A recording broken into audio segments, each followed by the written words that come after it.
The March schedule is finally over. Oh, thank God. Welcome to From Center Ice, the podcast. My name is Courtney. I'm Jacqueline.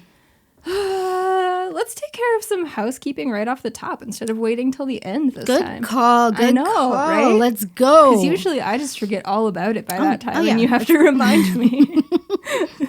What do we got? So, So, if you would like to get in touch with us, yeah.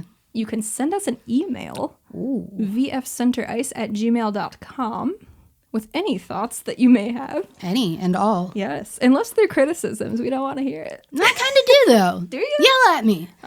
You're asking for a lot. You put that out into the internet world. I know. I immediately regret it. I think the people who listen to our podcast, at least, are very nice. I hope so. So I don't think they would be super rude. Okay. Well, So if you you can have tell me your thoughts, even if they're negative. Please don't yell. constructive I'll cry if you criticisms, yell. Yes. But if you have nice things to say, you can go over to iTunes and leave us a rating and a review. That would be nice. Yes, it helps us get noticed, and we would really like that. That would make us smile. Like this. Yes, real big, just like that. Just like that.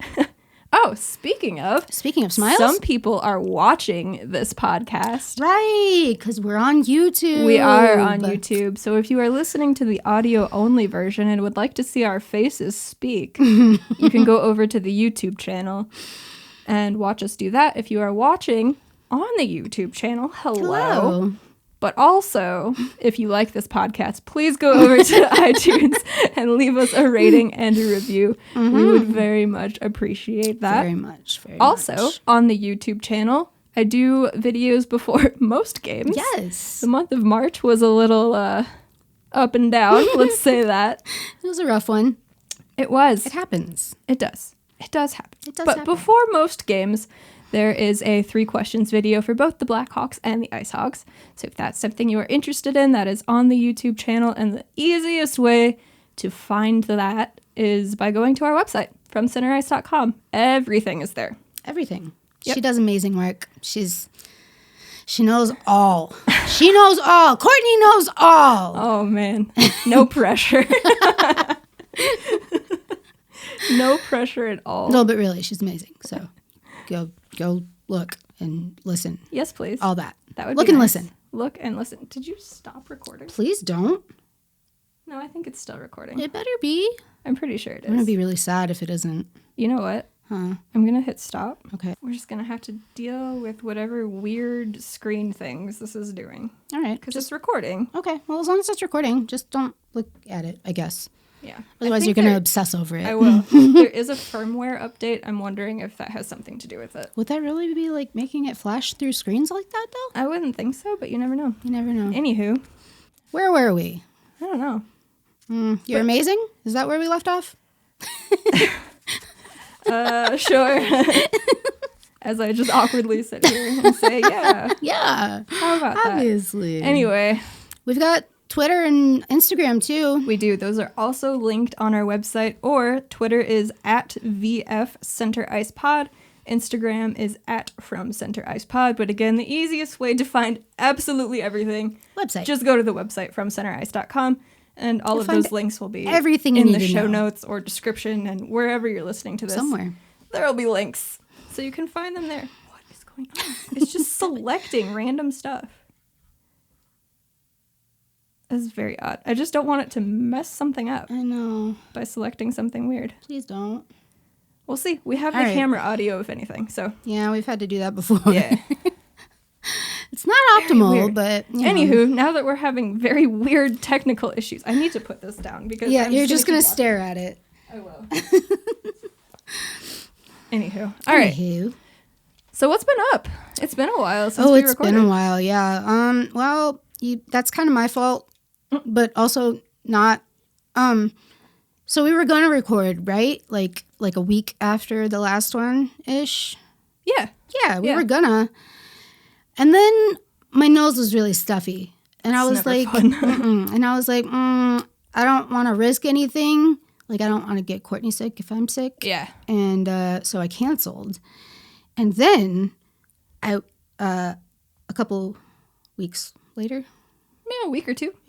yeah, Time doesn't exist in It March. really doesn't. I have no idea It's what like day March it of is. every year is just very It's weird just- at this point. yeah, dude. But anyway, I talked to my doctor, and I've been having like severe dry mouth because of some of the meds that I'm on. And turns out that was what was happening with my nose. It was just drying everything in your Everything head was up. just Blah. dried out from the neck up. Ugh. And so I got on meds that are supposed to help with the dry mouth. And I've Get on medication to help with the dry mouth from medication. well, but if you need the medication that you're on that's giving you the dry mouth, yeah, I guess take it I know the on. feel. It's an endless cycle. it really is. But anyway, I've been on that for multiple days now, and I'm feeling better. For a minute there, my nose got real runny, which you probably don't want to know. This is too much information. It's fine. But it's the reason that we weren't recording. So my nose got real runny after I got on the dry mouth medication. I think it was flushing everything out. It definitely was. But I'm good now, see? I can breathe. I can breathe. Being able to breathe is good. It's optimal, yeah. It is. I don't like when I'm not able to do that. Being stuffy is one of the absolute worst feelings. So bad. It's like, I just need to breathe, but you got to work for it, and it just... It instantly turns me into a baby. Yeah. I get in the worst Oh, I know. mood. Yes. I know. Yes, you've been around me when I'm actually sick. It is not fun. Ugh. It's the worst. So yeah, anyway, we're back. We are back. What It else is. has been up? What else has been up? Yeah. What else has been up? I don't know. I haven't really been doing much. Like I said, the March, man. It's fucking weird. Pretty much just been watching hockey. Oh, I am really into The Sims lately. Oh yeah, you started back up with that. I did. I've been watching a lot of America's Next Top Model. Really? Yeah, my mom and I started binging it from the beginning. We're on random. like cycle 7 now, I think. Is it on Netflix? Hulu. Okay. Yeah. So yeah, we've been really into that. It's been good mindless television for us to watch. That's helpful sometimes. Yeah, definitely. I haven't been crocheting as much as I would like, and I'm upset with myself for that. But Yeah, I haven't picked up yarn and a hook probably since 2020. I don't think I've done it at all this year. Courtney, no. I know. That's It's not really good. It's really bad. Do you have anything started? Yeah, I started my next waffle. Waffle. Yeah. Get back to it. I know. You'll feel so much better. I will. I say this to you as I haven't been doing it either. I'll feel so much better. It's just picking it up. Do as I say, not what I do. Exactly. No, but yeah, I've been trying to make myself put down my phone because I get stuck in the endless loop of, well, I haven't been on Facebook for a month now. That's impressive. Yeah. I'm jealous. I actually feel good about it. I can Like, I imagine. kind of miss certain things, but also it was such a time suck. And I'm glad I don't have that because Twitter does enough of the time sucking. Oh, yes. Yes, and it then does. sometimes I get lost in Instagram land. I usually just switch back between the two, between Twitter and Facebook. Yeah. And then at night, I usually go over to Reddit as well. Reddit, okay. Yeah, no, I'm pretty much just Twitter. What else do I do on my phone? Hold on. Last night, I got sucked into the rabbit hole of crime scene cleanup. Yo, I've been down that hole before. And I had to put my phone down because I could not stop scrolling. I know, It started in a Facebook group, and they linked to an Instagram account of a crime scene cleanup company, but they're like educational on Instagram and whatnot. I was like, this is very interesting. But it was like 3 a.m. And I was like, either I don't sleep, 1, 2, I do fall asleep right after this and I have horrible nightmares. Oh, yeah. Or 3, I turn it off, I watch Schitt's Creek for a moment, I love that show so much. and then I go to sleep. And I chose option number 3. Okay. Yeah. All right. Yeah. But really, Twitter and stupid games on my phone are the only thing keeping me around. Yeah, my games are The Sims and Animal Crossing, which I've played Of course pretty with much Animal every Crossing. day Of since it came course. out last See, year. that's cool though. Yeah, I've only missed a few days. That's kind of sad, but also No, it's an accomplishment. Dedication, loyalty, kind of. all that. dedication to my island. I do all my island chores. Yes. I don't do my household chores in real life. Fine. It's fine. Everything is fine. At least my villagers are taken care of. Oh, I have been keeping up with getting my nails done. You have? I'm working my way through Roji Biv. Oh, yeah? Yeah. I was wondering how you choose your colors. Yeah, I started with red. If you check my Instagram, it's like after we post this episode, then I'll be able to post. Oh, there you go. Yeah. I'm doing a whole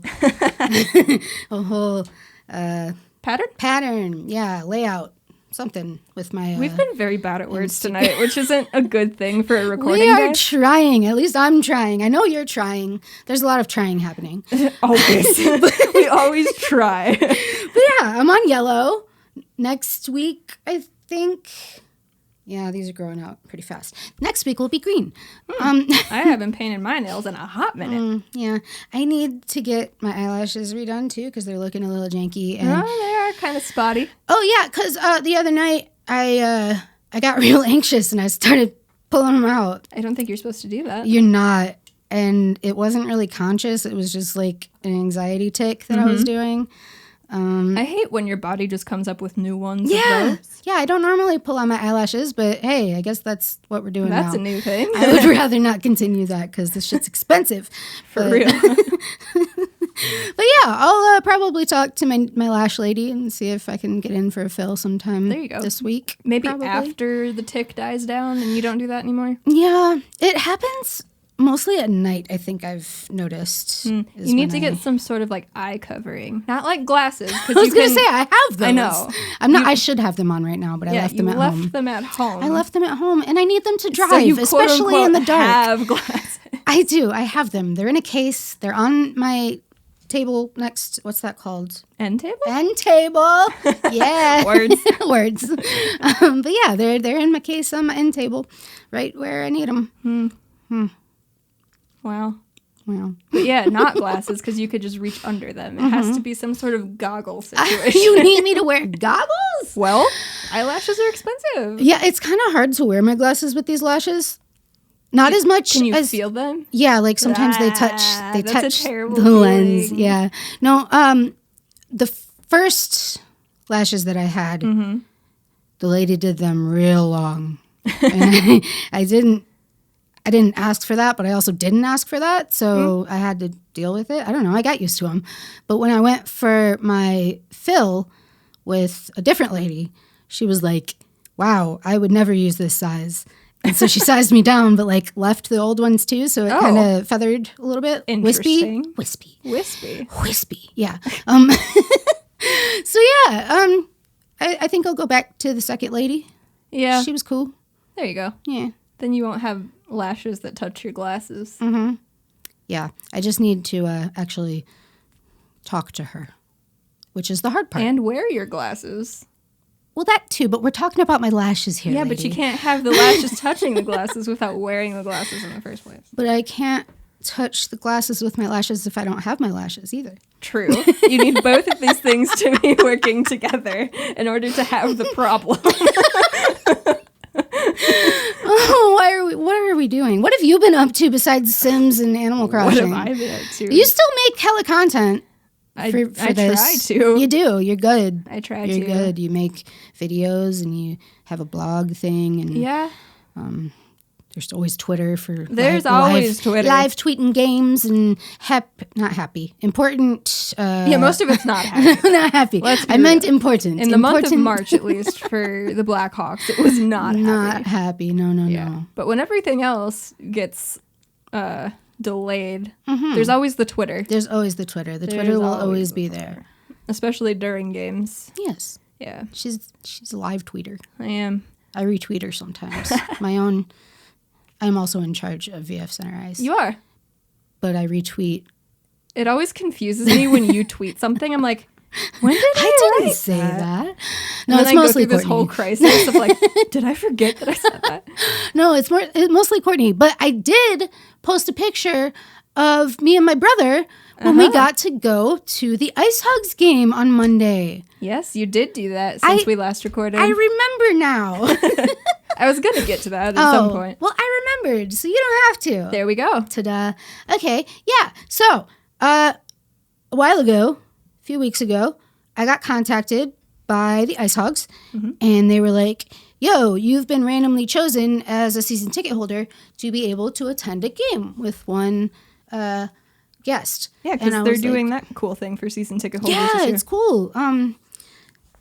So immediately I was like, Courtney, what are you doing on So it was Friday the 18th, the 18th? I want to say. I don't know. It was last Friday. Yeah. I was like, I don't know why. I was like, you want to go to this IceHogs game with me? I was so confused. First, I didn't realize it was a home game.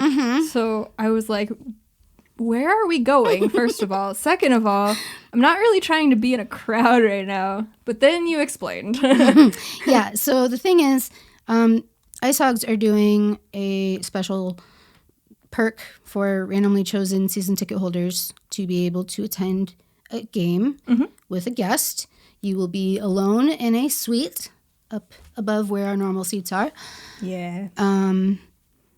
Nobody else was really in the building besides like the on ice staff, the And players, the doctors.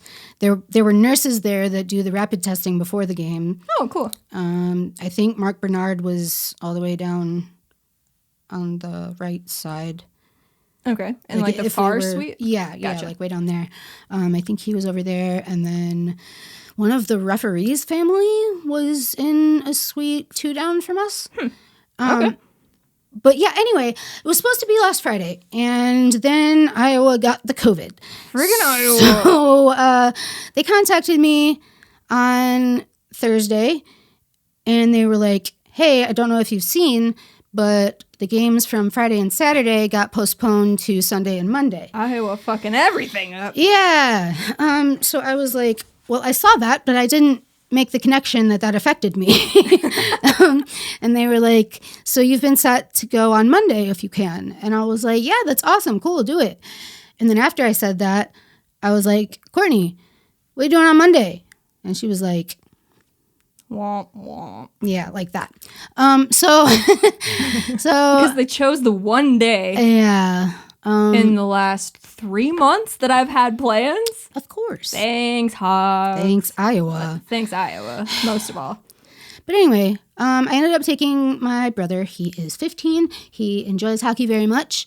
I offered him season tickets like a year or two ago for Christmas, and he turned them down, but he has since changed his mind. So if Because teenagers. Because teenagers. So if things ever go back to semi-normal, I'm going to get those for him because it would be cool to bond with him like that, have that fun thing. It's always fun taking him to games. Yeah. I mean, I asked you before I offered.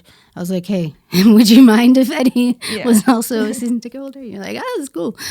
But yeah, so I went with my brother, and it was such a good game. Such a good game. Yeah, this is the best game they've had all season. Literally the best game they've had all season. 6-1, right? 6-1. Cale Morris was in net. Yeah, you saw the one game for probably the next 10 years that Cale Morris is going to play. It wasn't Tommy out there on the ice, and they were fucking scoring, man. I haven't seen them do that all year. Yeah. And they weren't letting pucks in. It was because Cale was in that. There was a goalie. There was a goalie. There was a goaltender. Oh, no. Yeah, before the game, I was like, if I don't go, they are going to play amazing. Oh, they did, and it was great. And guess what they did? It was so fucking good. And they let us bring our own food since like concessions weren't open and everything. My brother and I are really, really weird, and it just gets weirder and weirder. Well, yeah. So what we brought was tortillas. We had a bag of tortillas. Okay. He brought a big old Ziploc of goldfish crackers, the multicolor ones.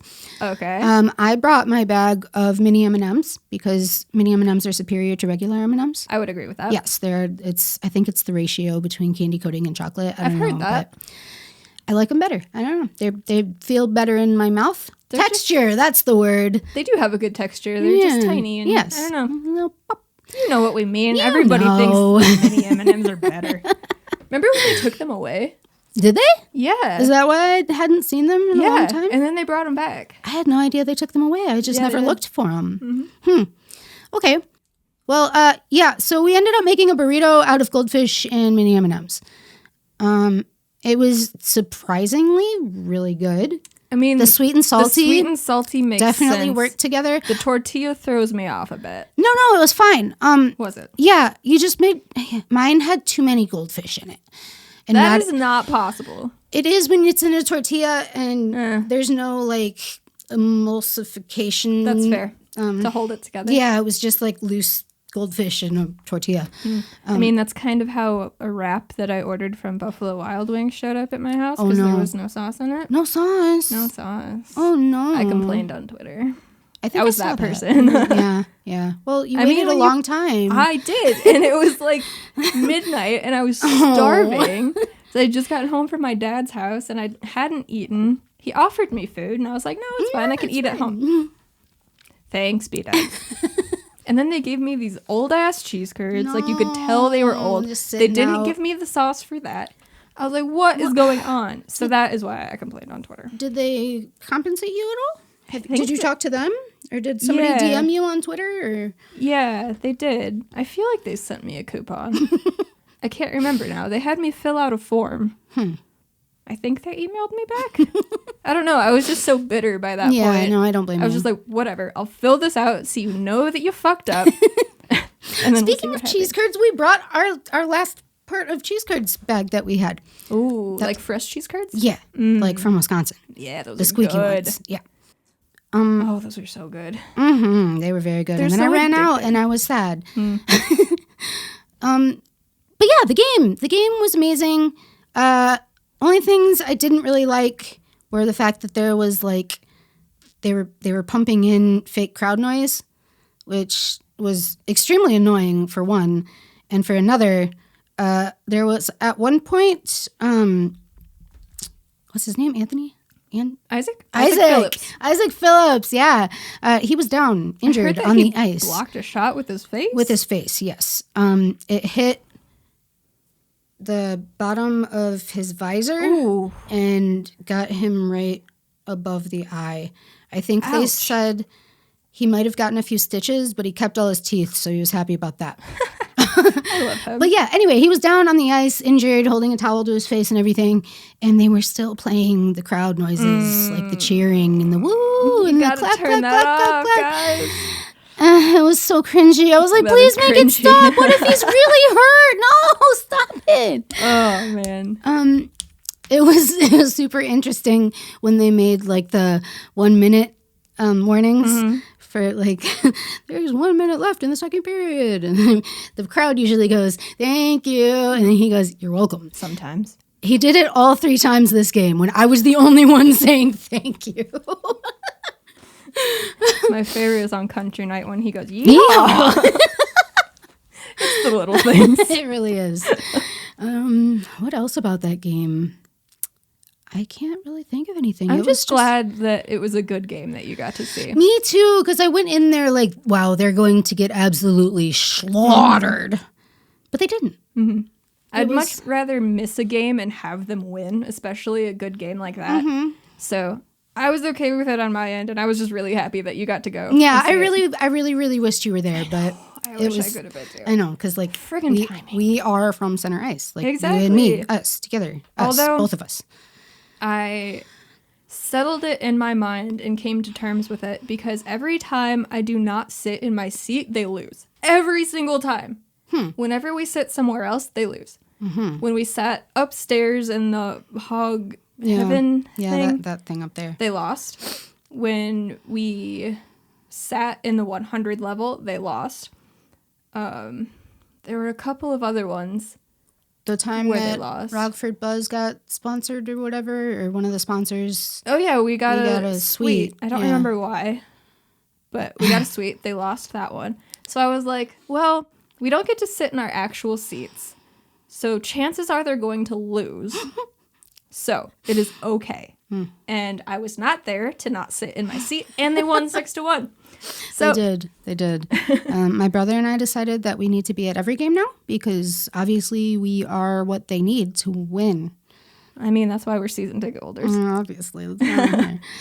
Because that happened the year before we became season ticket holders. Yeah, remember? every game we went Every game we went to, they won. They sure did. So then we got season tickets. And it was very much it not got real bad. They took us for granted. Yeah. They're like, oh, you're just going to be at every game now? We don't have to try. Oof. Yeah.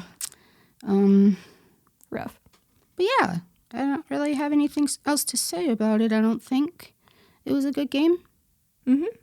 I'm glad I got to go. I'm very grateful. Super thankful. Yeah, I think it's really cool that they're doing that for season ticket Absolutely, holders. yes. They try their best to take care of us. They do. We are very grateful. We are definitely very grateful. We are the gratefulest.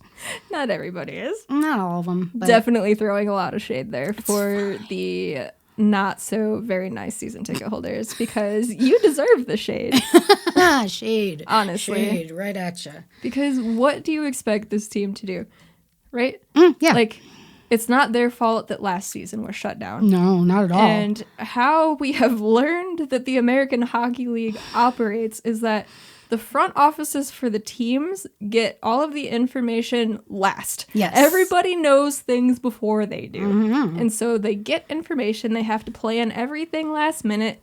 And just the nature of COVID times and having to not have very many people together. They are very short-staffed. Super short-staffed. They had to lay like almost everybody off. They're trying their best. And people need to be grateful for that. They do. Because they do a lot for us. They do. We have our qualms. Of course. Mostly everybody's going to with have their qualms. AHL TV, but you know. Give us a fucking penalty kill clock. Or That's all power I play ask clock. for. Whatever, You know, all the of it. Chicago Wolves broadcast has one.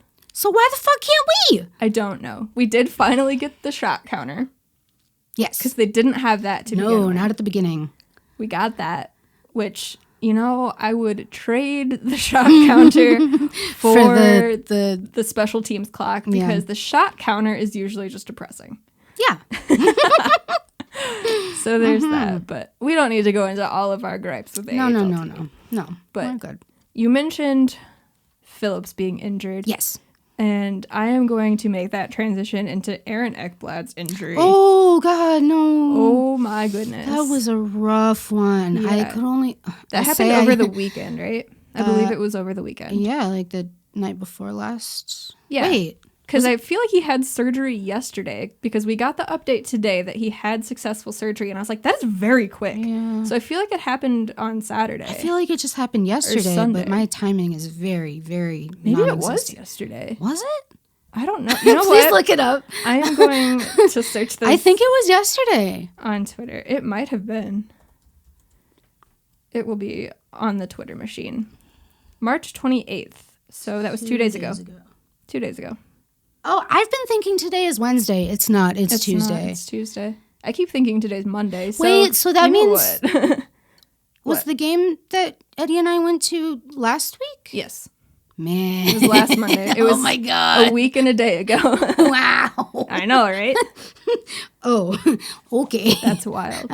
I've been thinking it was this week, but today's No. only Tuesday, and that would mean it was yesterday. It wasn't not. yesterday. No, so Ekblad's injury was 2 days ago. He had surgery yesterday. Right. And he's going to miss the rest of the season. Yeah. It looked... Okay, I'm saying this very carefully. Okay. Don't read too much into my words.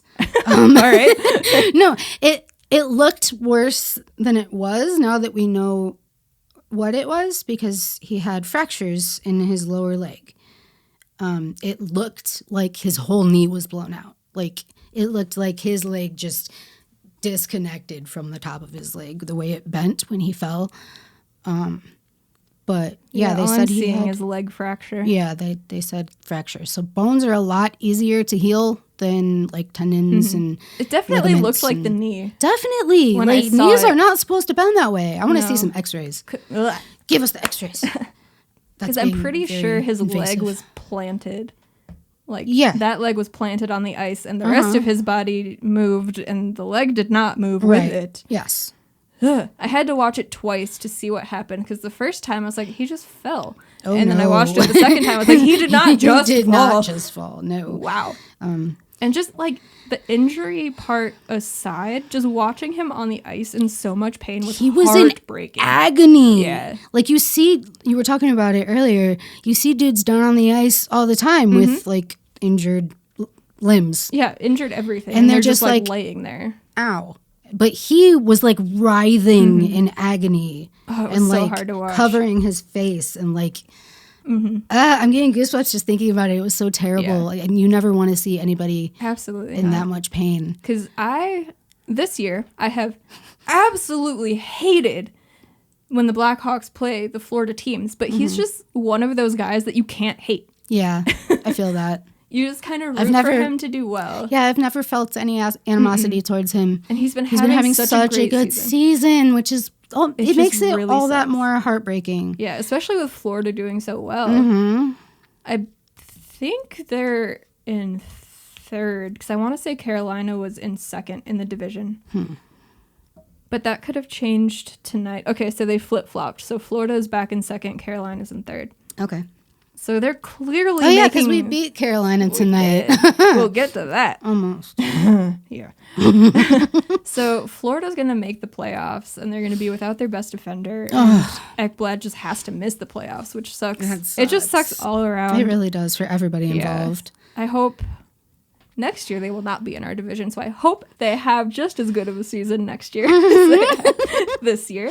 Although you don't get to play us as many times, so maybe you won't. But hopefully you do. And it just sucks. I hope he has a speedy recovery and everything heals properly as it should. And he can get right back to it next season. Because that was rough. That was just hard to watch. Real hard to watch. What else has been going on in the hockey world? I don't know. What else has? Let's see here. I don't think I had anything of note, really. No. It just hasn't been a great month for... You know what I learned, though? What'd you learn? Not every NHL/NHL... Yep. NHL/AHL team has an ECHL affiliate. Really? Yeah. So then who are their feeder teams for the AHL? Because I was trying to look up the ECHL team for the Wolves/Carolina, and they just don't have one. Is it because they're, like... confused about who they are? I don't know. And then I just realized that not every NHL team has an ECHL affiliate, and that was very weird in my brain. I couldn't that doesn't make wrap my head sense. around. Yeah, like where are your guys coming from? I don't know. Who do you send them down to?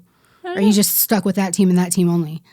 I guess. Or you loan guys to other ECHL teams, maybe. You just don't have an affiliate of your own. This makes me uncomfortable. I know, right? Like, I feel gross. Yeah. I don't understand. Wow. So we haven't recorded in so long. Part of the CHL kicked back up and their season started. Yeah?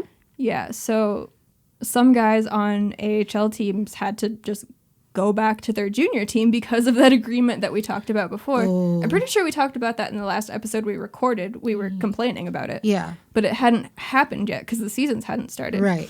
But the Wolves lost their top scorer in Seth Jarvis. Yeah. This is how stupid this agreement is. And why I'm still mad about it. I mean, it's a good thing because the Wolves lost their best player, but we saw that didn't matter very much because they beat the IceHogs twice this weekend. You know how it goes. So Seth Jarvis is too young to play in the AHL, right? Apparently. I hate these rules. I hate them so much. When his season started back up and he had to go back down to junior, he was the point leader in the league. In the whole AHL, he was the point leader. That is how dumb this agreement is. He's clearly too good for junior. Clearly. That's why there should be an exception rule.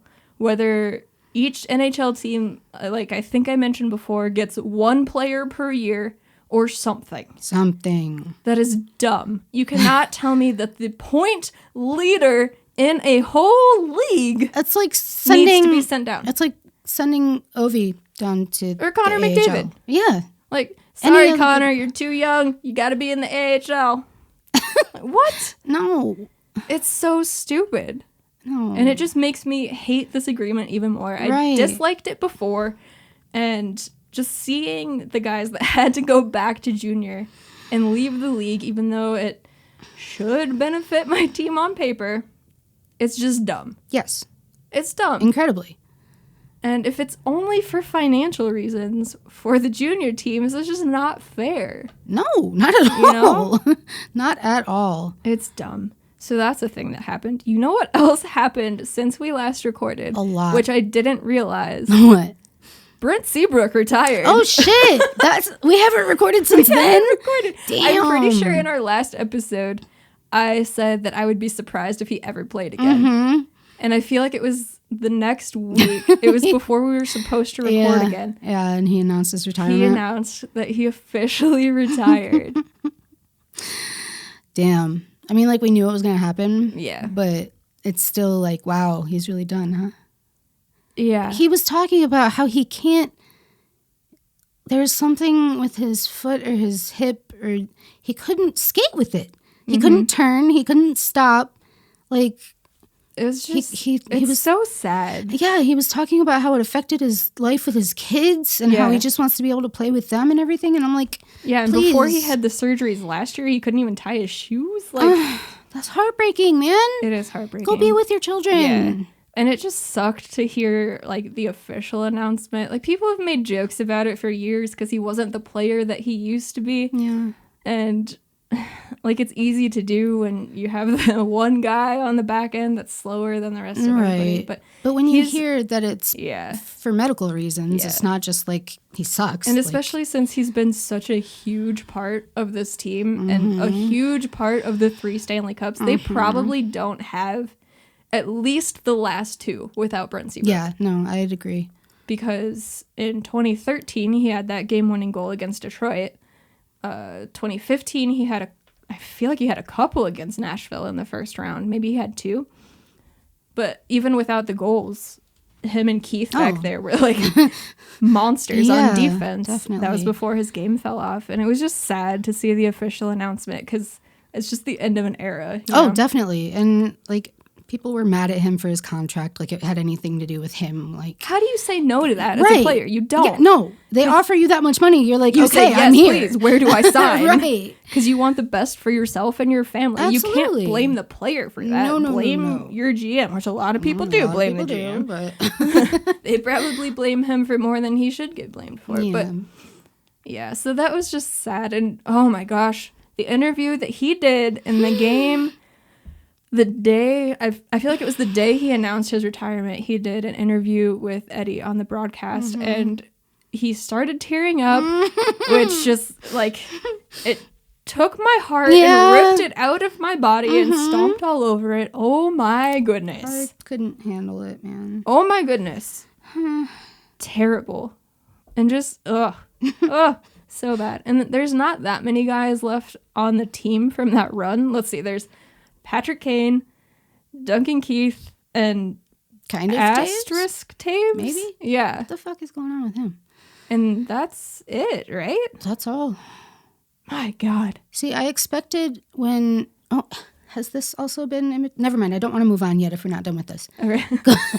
But yeah, so there's not that many guys who played with him through, like, the highlight of his career. Right. But the guys that have, especially Duncan Keith, his best friend. His best friend. That has to be so tough. Heartbreaking, like just heart-wrenching. Oh my God. Absolutely. I think so sad. Siebes was talking about how Keith just like went over to his house a few times once he knew that he was retiring. Oh my gosh.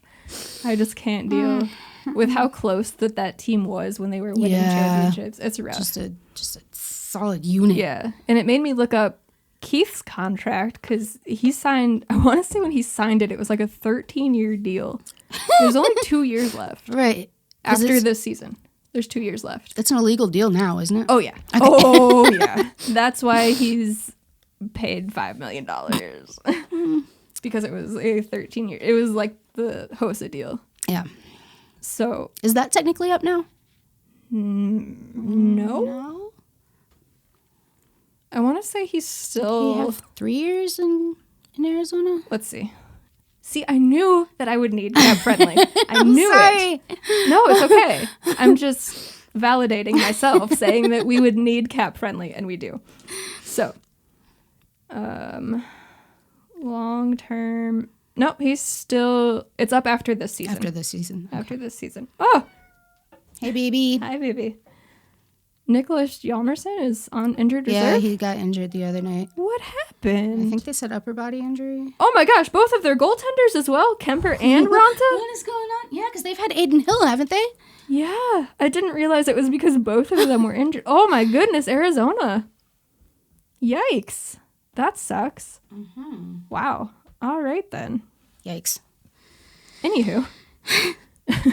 So yeah, that made me just start thinking about a Blackhawks team without Duncan Keith on it. Oh dear.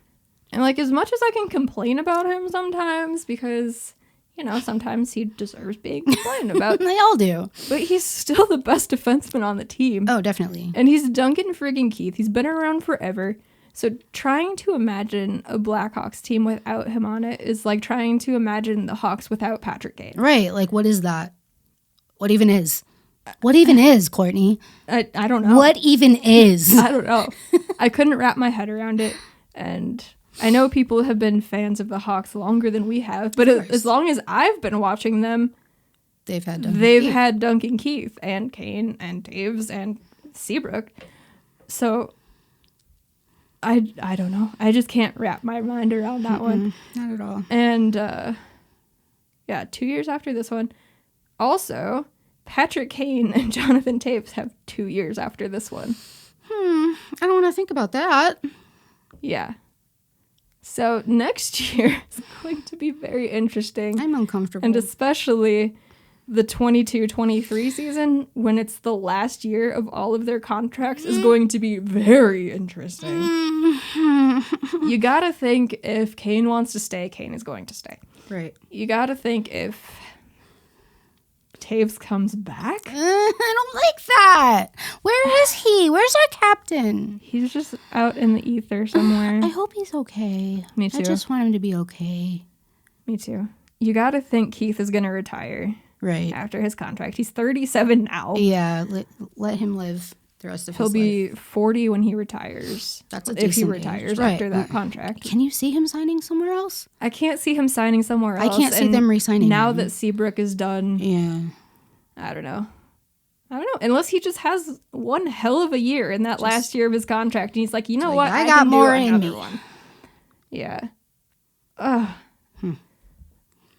That will definitely be the end of an era. Oh, yeah. It's going to all change of those guys are gone. everything.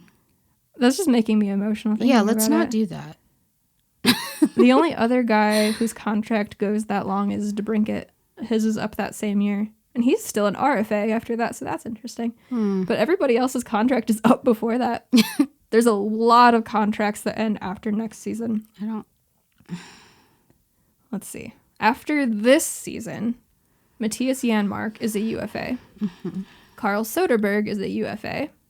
David Kampf is an RFA. Lucas Wallmark is an RFA.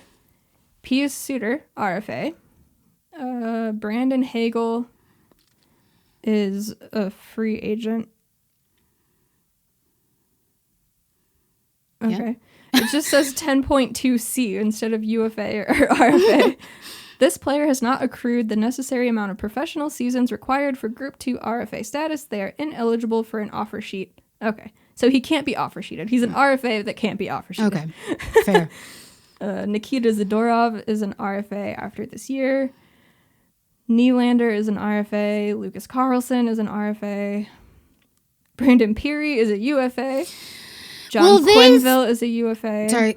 No, you're fine. I'm interjecting again. Brad Morrison, RFA. Anton Lindholm, RFA. Matt Tompkins, UFA. Ugh. Anywho, Brandon Peary, what were you going to say? Can they stop calling him up and putting him down and the way that they're doing it, he's not getting any ice time. At all. None. Because they'll wait until the IceHogs play games without him because he's up. And then as soon as they get done with their back-to-back or whatever, they send him down.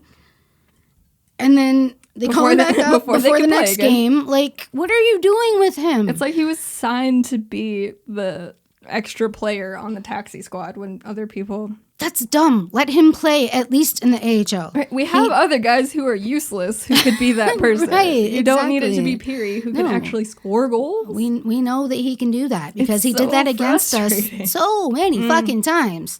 And when he played the one game in Rockford... He scored, what, 2? Was it 2? I think so. I think it was 2, yeah. I could be wrong, but... It's just so frustrating. Every time I see that there's player movement, it's always Peary. Like, God, just let us have him. I think that one's my fault, too, because when we signed him, I was like, I don't want Peary. Well, be careful what you fucking ask for, because now we just don't get to see him play at all. None. Not even a little bit. Like, you have to imagine he's not happy with this, right? I would think so. I mean, what's his deal? His contract? His contract, yeah. He's up after this year, like I said. But what is he getting paid? He is making $775,000. Is that min? I think so. Okay. Well, either way. It's just over league minimum. Okay. Either way, it's pretty close to the bottom. Yeah. But I mean, you would think he would like to play because he does score when he plays, and scoring is enjoyable. Mm-hmm. So... And it's going to be really hard for him to get another contract. Right. If he's just not playing. It's very weird. I don't understand what they're doing with him. I really don't. He's played one game for the Blackhawks, the first game of the season, and then they said goodbye. And now we're just going to send you down, call you up, send you down, call you up. It's so frustrating. It's like I wake up every morning and I see that they moved him again. It's like every day. What are you doing? Like, come on. And this is where I will interject and say I fucking hate the taxi squad. Okay, can you explain it to me a little bit? Sure. It's just so you can have a certain number of guys on your active roster in the NHL. Mm-hmm. Because of COVID and traveling and all of that nonsense, they figured it would be easier if your team could carry extra guys that don't count against the roster limit. Gotcha. So that's why they have to clear waivers if they haven't cleared in a while. Because you're technically sending them down, quote unquote, but they just stay with the team. So they do have to clear waivers still? Yes, to go to the taxi squad. If they haven't cleared waivers recently, because you have a certain amount of time in between. It's stupid. So it's basically carrying guys with your NHL team that have technically, quote unquote, been sent down to the AHL team. They just can't play with the AHL team unless you actually send them down, and they can't play for the NHL team unless you move them to the active roster. So they're just guys out there in the ether, just pretty much, not playing anywhere. Yes, but they get to travel with the team, so it makes it easier if there's an injury or something. Yes. I would be upset if I was on the taxi squad. I fucking hate the taxi squad. Because usually the NHL can't just hoard these guys, so the IceHogs would have them. Right. But no, not this year. This year, they take the guys who are playing well, and they pluck them from the IceHogs and say, we might need you at some point, so we're going to put you on the taxi squad so you just can't play anywhere. It's infuriating, honestly. It really is. I really wonder what the players think about it. The ones who actually spend time on the taxi squad. Obviously, if you're just a full-time NHL player, it doesn't affect you at all. Yeah. But the guys who go in between the active roster and the taxi squad and the AHL, I wonder how they feel about it. And it's going to be gone after this year anyway. Right.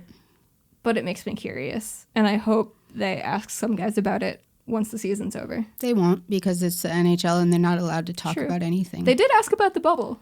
Did they? Yeah. And a lot of guys didn't like the bubble. That's why they haven't bubbled. But I wasn't around when the bubble thing was going on. Right. So I don't know about that. A lot of people spoke out about it because it was boring and lonely. Okay, but would you rather die? Right. You either get the playoffs. That sounds like an easy choice to me. I don't understand. You know. Do you want to pay me $1 million just sit in a hotel room? Right? Yes, please. Fine. Let's I've just been sitting at my house anyway. Exactly. Not making $1 million. Just sitting here not making $1 million. Yeah.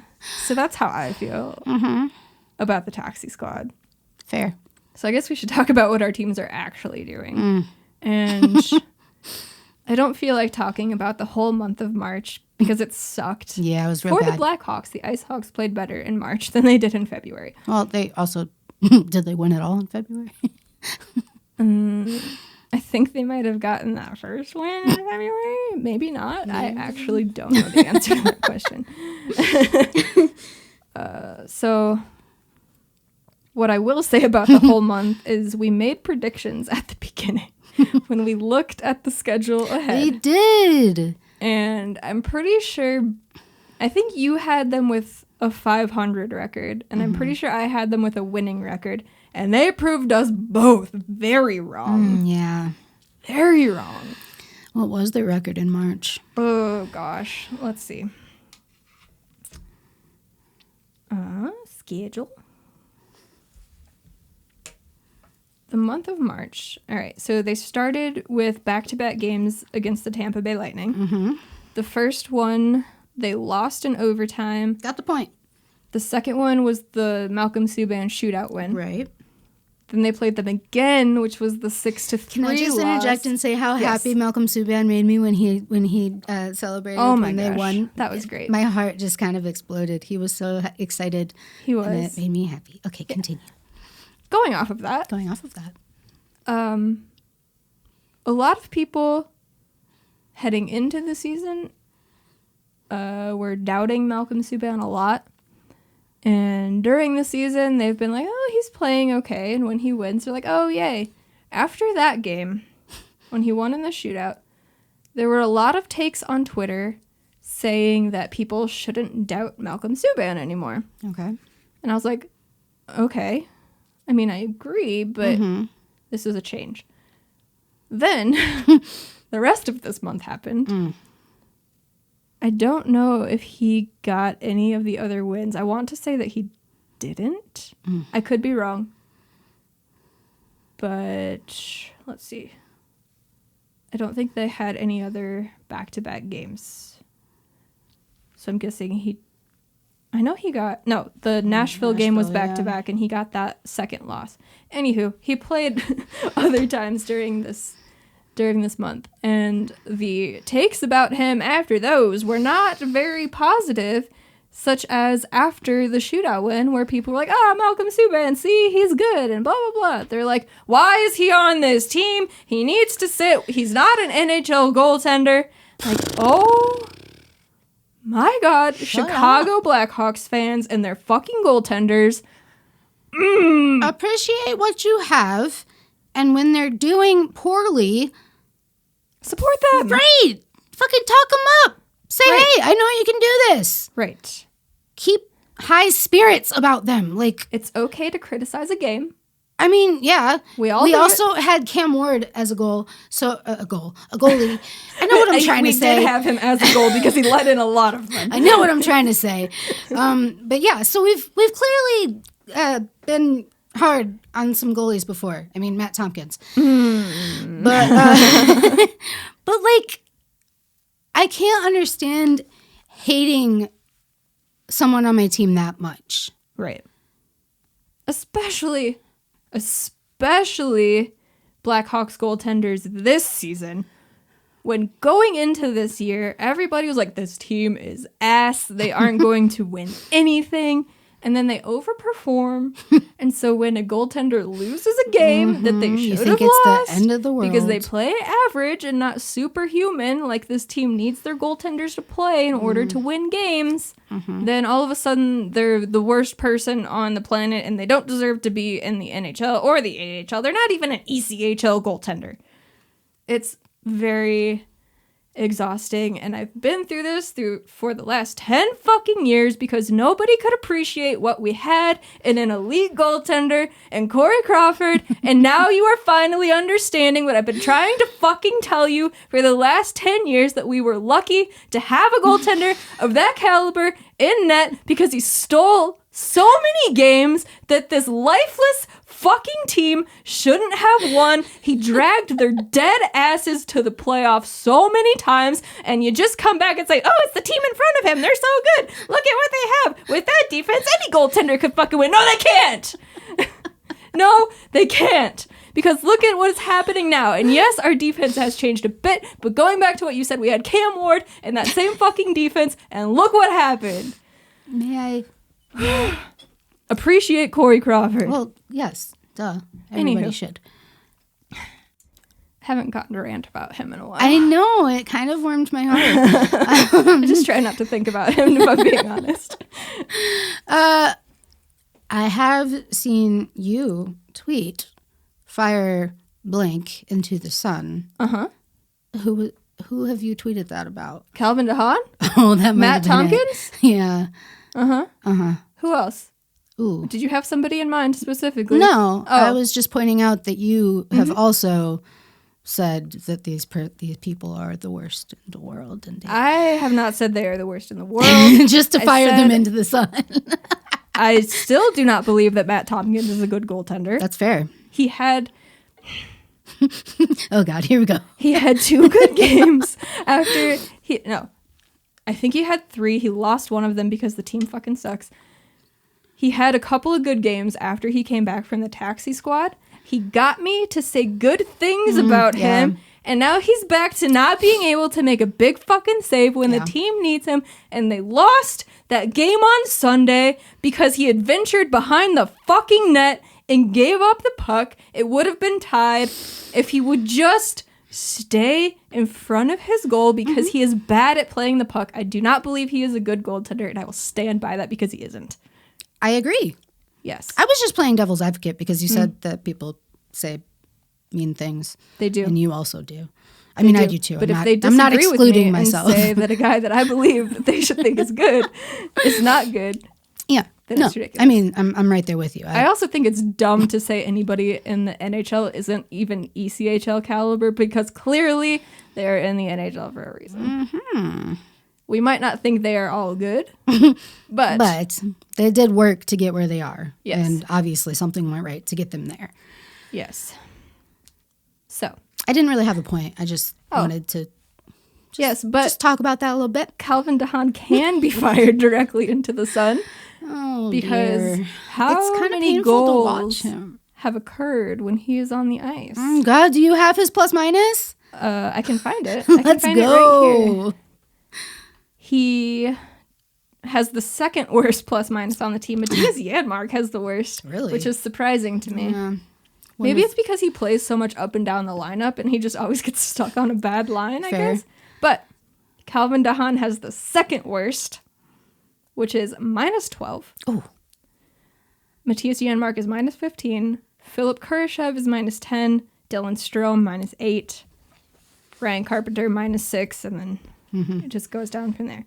Does But- anybody have a positive plus minus? Yes, actually. Okay. I'm surprised. Let's see. It starts with Mackenzie Entwistle in his whole one game in the NHL, I love him. which has happened since we recorded last. Yeah, That's an exciting thing. he played with the Hogs last Monday, Yes. and I got to see him, and he was actually really impressive. Was he called up after that? Yes. Yes. I think the day after. But yeah, I really liked what I saw. I mean, being there in person, it is and it isn't different. You're never going to see... Okay, well, how do I want to say this?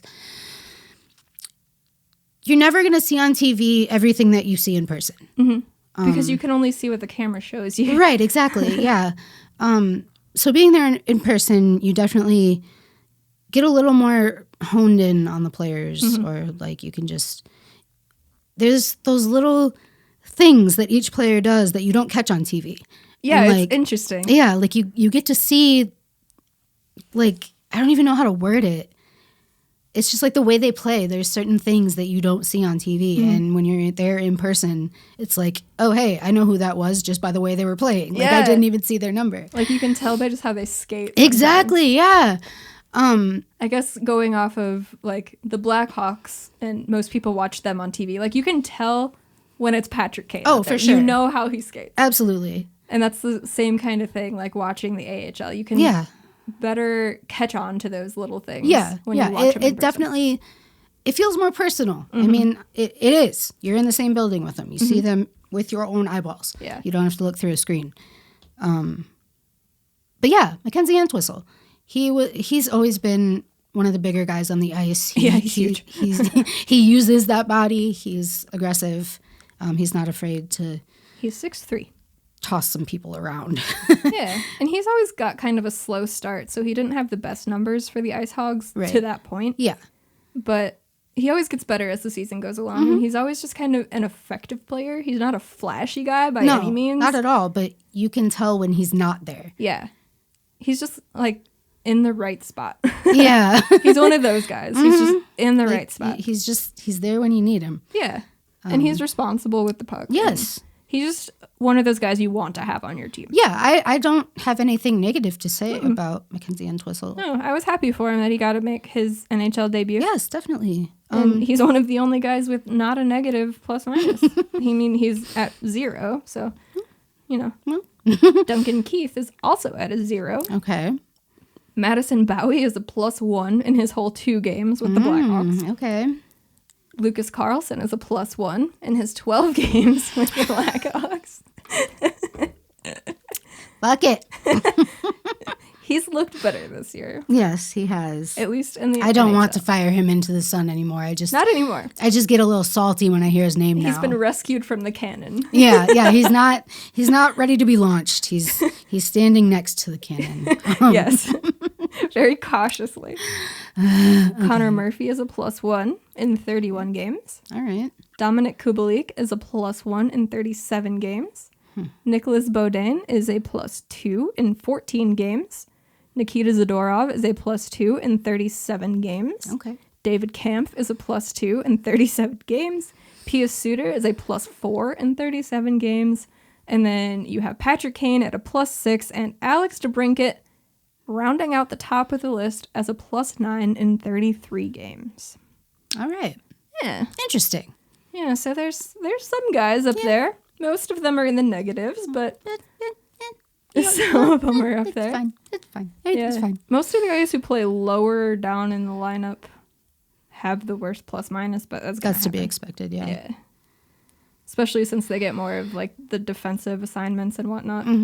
But David Kampf is interesting because he also usually gets the defensive assignments, but he's up there with a +2. Interesting.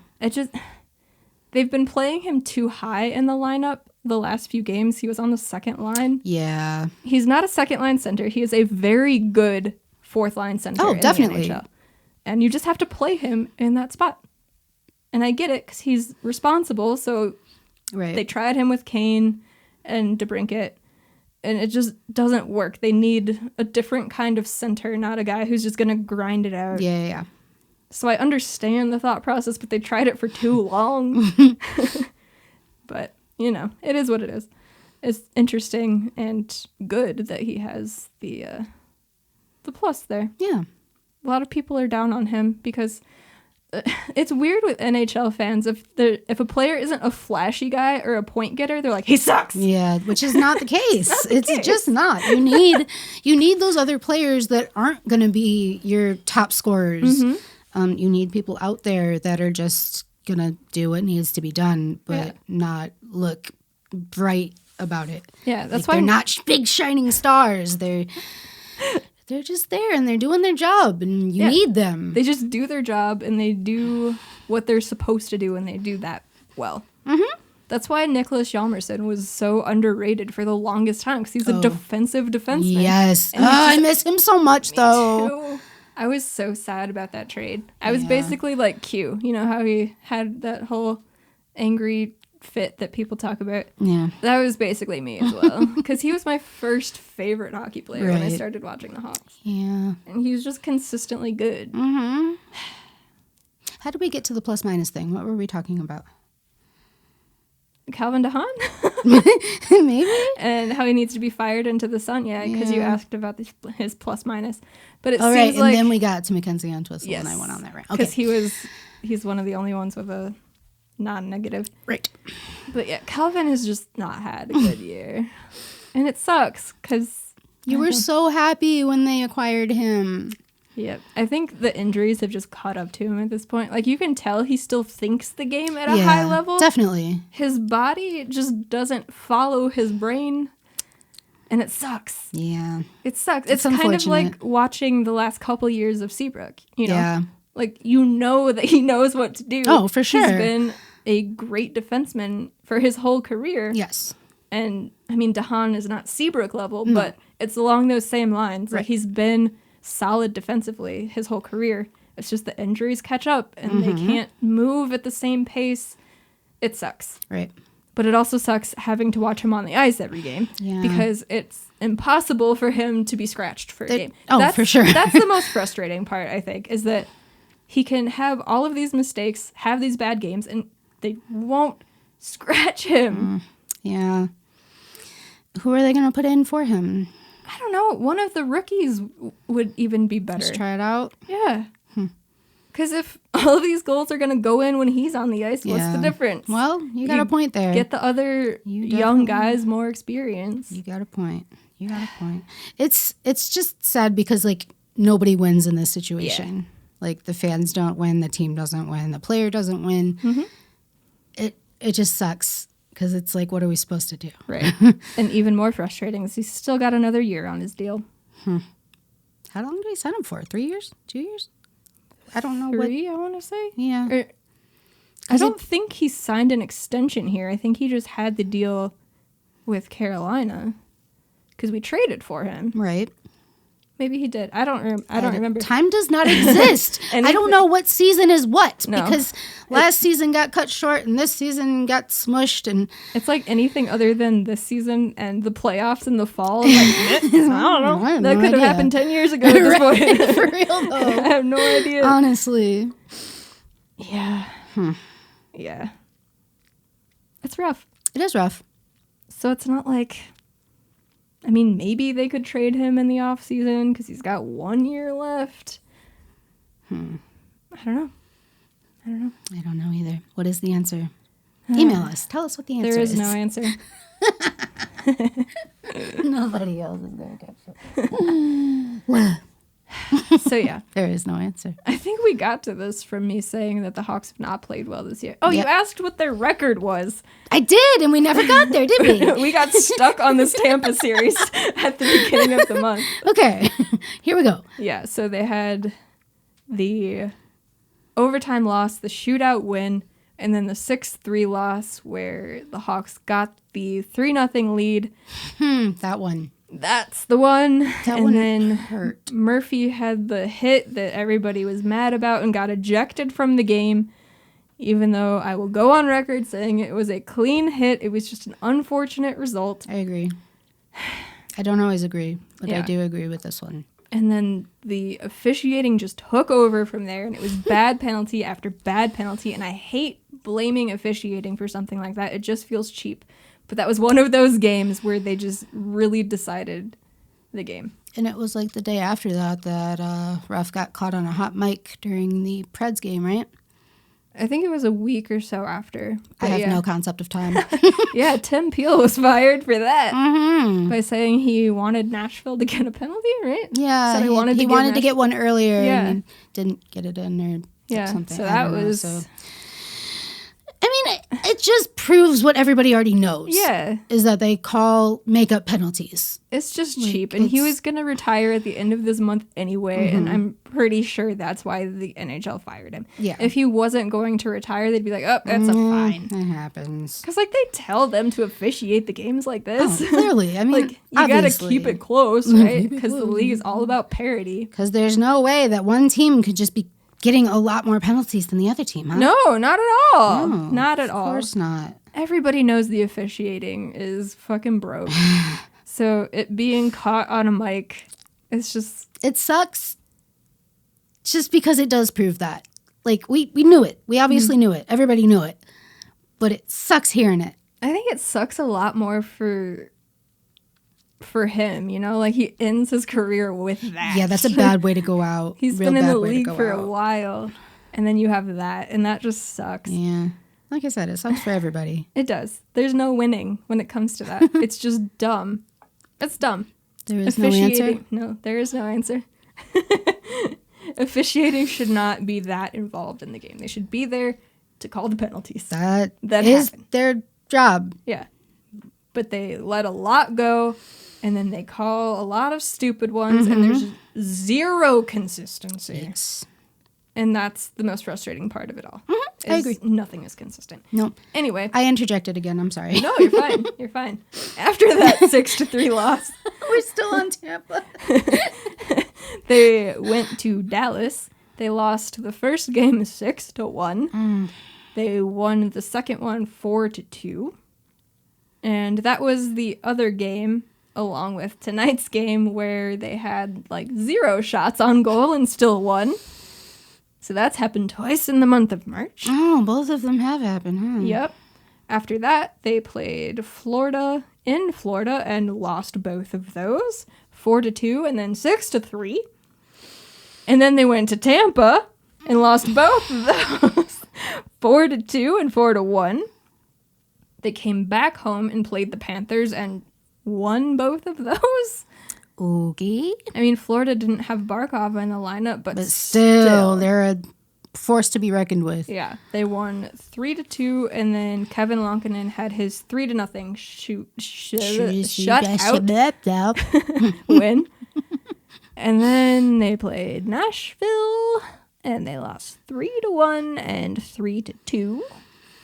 Which brings us to tonight's game. Tonight's game, huh? Tonight's game where they played the Carolina Hurricanes and they somehow won 2-1. With 16 shots on goal, might I add. 16 shots. 1-6. 16. Mm-hmm. And Carolina had 32. I want to say it was doubled. Yeah. Yep. Yeah. Bad game. Bad game. Real bad. Boring. Not good. It was like watching an IceHogs game. That is how they all go down. Do you want to hear the notes that I took during this one? I do. Do you have something you want to get to before? I just want to say the shots on goal per period for the Hawks. Here they are. All right. First period, it was 13-5 Carolina. Second period, 12-7 Carolina. Third, 7-4. Yep, for the shots were total 32-16. That's terrible. Lovely. Dylan Strome got the first goal. He's got Daddy that goal. dad strength since he just had a baby with his girlfriend. He missed the last game because of that. That was the night that the baby was born, I believe. And Kirby Dach got his first assist of the season. He's back. Curbs is back. He's freaking back. He's back, finally. I didn't know when it was going to happen. I didn't either. They made it seem like it was going to be a lot longer than then he just popped up and was like, hey, I'm ready. I think they did that on purpose. I mean, probably. They were toying with everybody's emotions. As they typically do. Yeah, and being super secretive. But he's back. And he was... So he made his season debut on Saturday in the loss to Nashville. And he was like the best player on the ice. Which is not a great thing when a guy who hasn't played a game since December and was recovering from a broken wrist is your best player on the ice. Although it's encouraging on his end that he still looked that good. Definitely. Not good on the team's end. And then it was his horrible turnover on Sunday that led to the Predators winning. But anywho... It's exciting that he's back and he's looked good and he's not shying away from contact. Yes. And he said he's not going to change the way he plays. Yeah. He's winning board battles. Oh my God. What? Winning a board battle? In this franchise? I know. Oh my goodness. He even won some face-offs. Oh my God. He's always been good at that though. Yeah, he's been decent. I didn't know if he was going to take any face-offs or not because you can get your wrists and hands whacked at doing so. But he took some and he won some. So that's good. And he got his first assist tonight. Hell yeah. It's just exciting to have him back. He makes the depth on this roster a lot better. Oh, for sure. They started him on the third line on Saturday, and then he just very quickly moved his way up the lineup because he is the only guy who was doing anything. So that's exciting. Our center depth looks a lot better now. Oh, so much. Now we just have to wait and see if we get our captain back at some point. I just want to know what's going on. Me too. It's just my nosy ass, but like, also concern. I feel like we've already talked about this. Yeah, we have. But I still feel it. There's concern. There's curiosity. There's there's, what else is there? A lot. A lot more. I have feelings about things and stuff. It's just so weird, you know? It is, because it came out of nowhere. Yeah. They're not giving any information at all. It's just like, odd. What the fuck is going on? That's our captain. Right. And usually if something, like, really bad is catastrophic, happening. Like, you'll hear about it. You announce it. We've heard when guys have had cancer. Yeah. And stuff like that. So either they really don't know what's going on, or they're just being secretive for But I feel like even not knowing what's going on, you could say, hey, there's something going on. We don't know what it is. I mean, they kind of have. That's basically all we've heard. I guess. I just feel like they're not talking about it at all. Yeah. Like none. Not a word. Mm-mm. Whenever Stan does interviews, he gets asked about it, and he's like, I don't have any more information. Okay. Oh, that's so frustrating. It is. I just hope he's okay, dude. Like, what? It's frustrating on a lot of different so many points. levels. Like, I'll say the biggest point where it's frustrating is people acting entitled to the information. Oh, for sure. Which I might have biggest sounded like just now. But it comes from concern. Right. Like, obviously, everybody wants to know. Oh, yeah. Because you can't just throw something out there like that. Like, hey, Jonathan Taves isn't playing because he got some mystery illness and expect people to just be like, okay. Right. Sure. That's an everyday thing that just happens. Like, curiosity takes over, but some people go about it like, we deserve this information. Oh, no, you don't. You don't deserve You don't know that, man. Yeah. You are not his family. You are not his friend. Right. You don't deserve shit. Yeah. Nobody deserves You're not it. entitled. No. But we're all curious about it. Oh, It's I mean, just, you can't not be curious about for it. the sake of being concerned, like you said, and also just like, what the fuck? Exactly. Like, What could possibly be going on? I have no idea. Like, there were rumors going around on Twitter. I don't even remember what they were at this point, but Stan shot those down when he was asked about it. So there's that, at least. I don't even remember what it was at this point. COVID? No, it wasn't COVID. I don't know. No need to grind the rumor mill, but Yeah. So we just have to wait and see. I guess. Yeah. Anywho, what were your notes for tonight's game? My notes from tonight's game. All right, let's go. Well, all right. My first note, Okay. I took them in chunks by period. Okay. Okay. So first period. First period. The first note that I have in here is the word chaos in all caps. Number 2, clear the puck, please. Number 3, shots on goal 6-0, 3 minutes in. That was fun.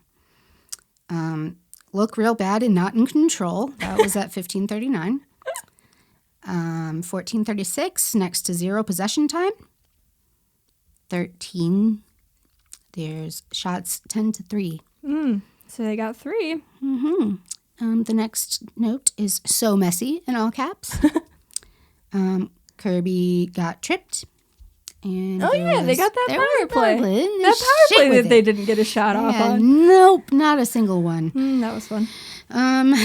Please watch where you're passing, guys, because they were just asking a lot. They were just kind of throwing the puck around out there, just not towards anyone in particular. What else do you expect them to do? Connect. That is asking a lot.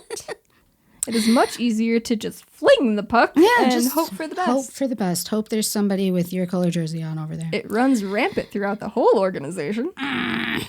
So there's that. Hawks look bored. So was I. Exactly. Not a lot of effort shown, ... And that was the end of my first period.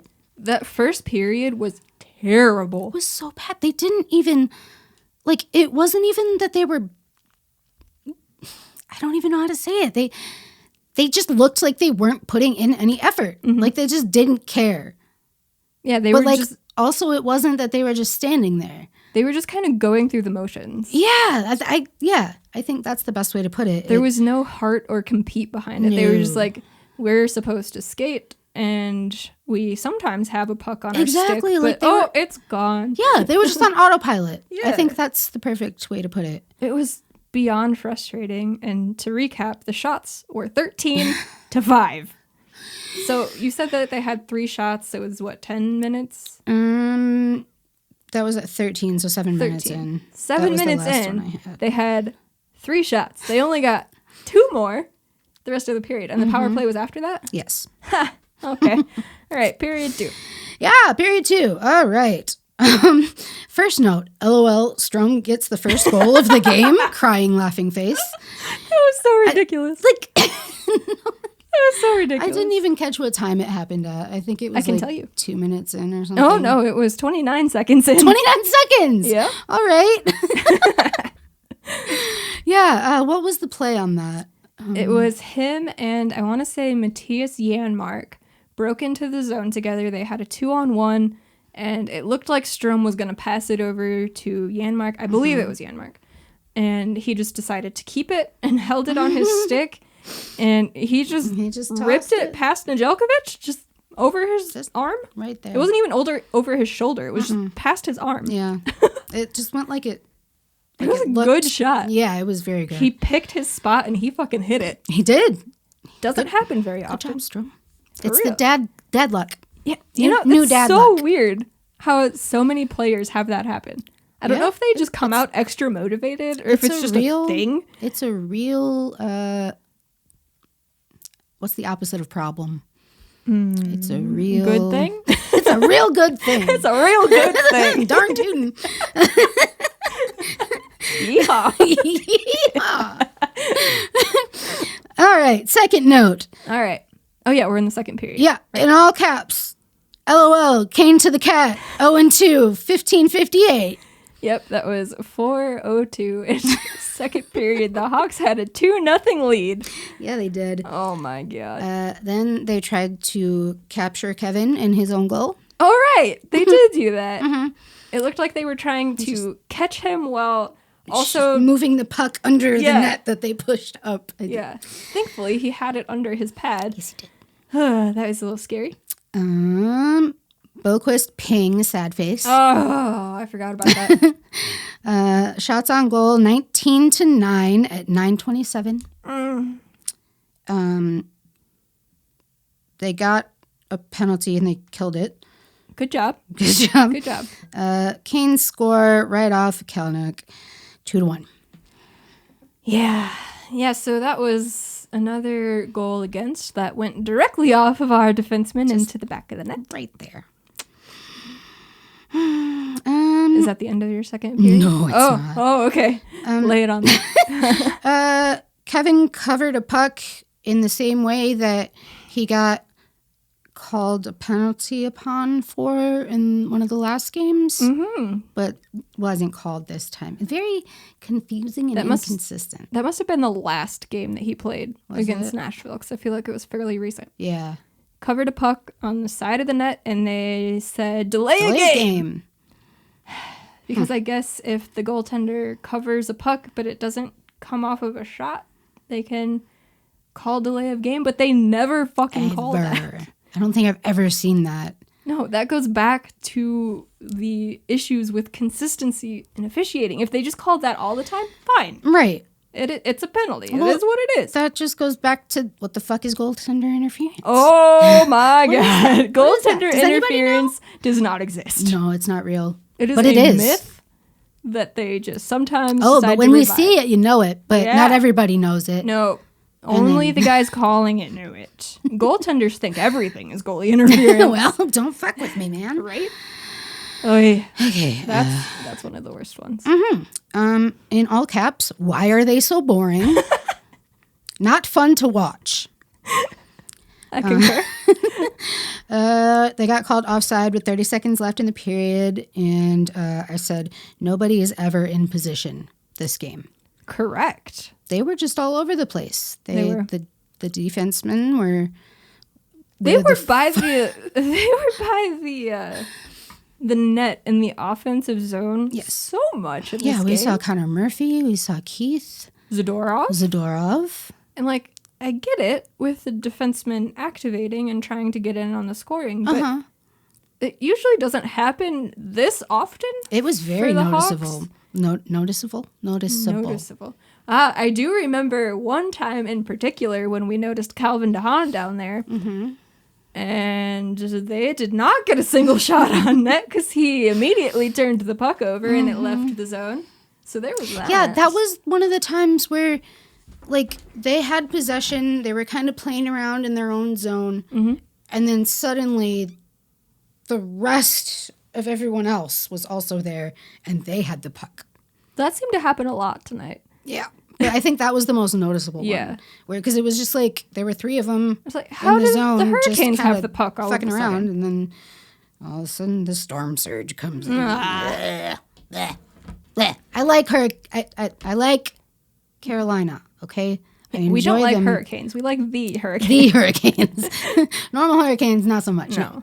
I know they're so fun to watch. It's obnoxious. Yeah, but they're so dangerous and people die. Oh, you mean the Carolina Hurricane? Yeah. I was like, Courtney, what do you mean? People die. You can't like that. You were like, they're dangerous. I was like, yeah, they score a lot. And then you're like, people die. Huh? What now? Yeah, hurricanes are fun to watch. Hurricanes are, you can just watch them on the radar. Wind. They spin. My God. They spin. My favorite fucking thing is wind.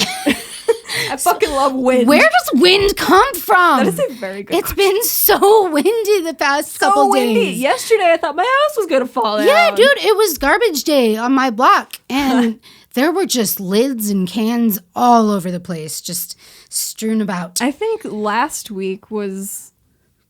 last week. It was very windy on garbage day here. Mm-hmm. And I went out to get my garbage can. It was like halfway down the block. I was like, oh, shit. I'm in like this neighborhood. I think it's called Nextdoor. It's the app where it's very interesting. Your neighborhood can talk about things. Yeah, it's that like happen. social media for the neighborhood. Basically, yeah. You don't have to be friends with the people. They're just around. You just see their posts. Yep. But anyway, I was on that, and somebody was like, "Is anyone missing their cute little garden watering can?" I put some rocks in it and left it on my front porch. If it's yours, come get it. I was like, okay. That's so funny. That was kind of cute. Yeah, it's been fucking windy here. So windy. I keep taking the dogs for a walk. And they're small. And so they're just like walking sideways with the wind. I'm like, no, I'm so sorry. No. We were just preparing for the hurricanes. Not the kind that kill people. No, the fun kind. The fun kind of hurricane. Because I do not think that actual hurricanes are No, fun. because that's weird. Yeah, it's not fun. People die. They do. It's not fun to just watch wind. But they look so pretty on the radar. Americans like boat watching, not wind watching. That was Detroit, right? Yeah. Yeah, if you go to Detroit and go down to the River Walk area, they have little Canada signs from around. there. Yeah, you can see Canada. It's fun. There's a plaque that says one of America's favorite pastimes is boat watching. I didn't know that was a thing. No. I mean, I like to look at the river, and sometimes there's boats. Same, but I don't go down there like, let's look at a boat. Yeah, I like that boat. Let's look at that one. That boat's exciting. So that's just one of my favorite little tidbits. Okay, yeah. So we don't like dangerous hurricanes. We like the Carolina Hurricanes. When they're not playing when the they're Hawks. playing us, yeah. Okay, on to the third period. Oh, third period. There's not much. Okay, so let's go over the second period first. Okay. That was... You just have to laugh when the Hawks do that, where they just look like absolute shit. Yeah. And then they have a 2-0 lead. Yeah. Like, what? Not What? 2-1. Well, yeah, at the end of the period, they had the 2-1 lead. Yes. But they started with the 2-0 lead. Yes, they did. Just, Wait. like, you're my team, and I love you, but it's fucking annoying. Why can't you just put in a consistent effort and then get the lead that way instead of looking like shit and making me upset and then coming back out and 29 seconds into the second period, you're like, oh, I'm going to score a goal now. Yep.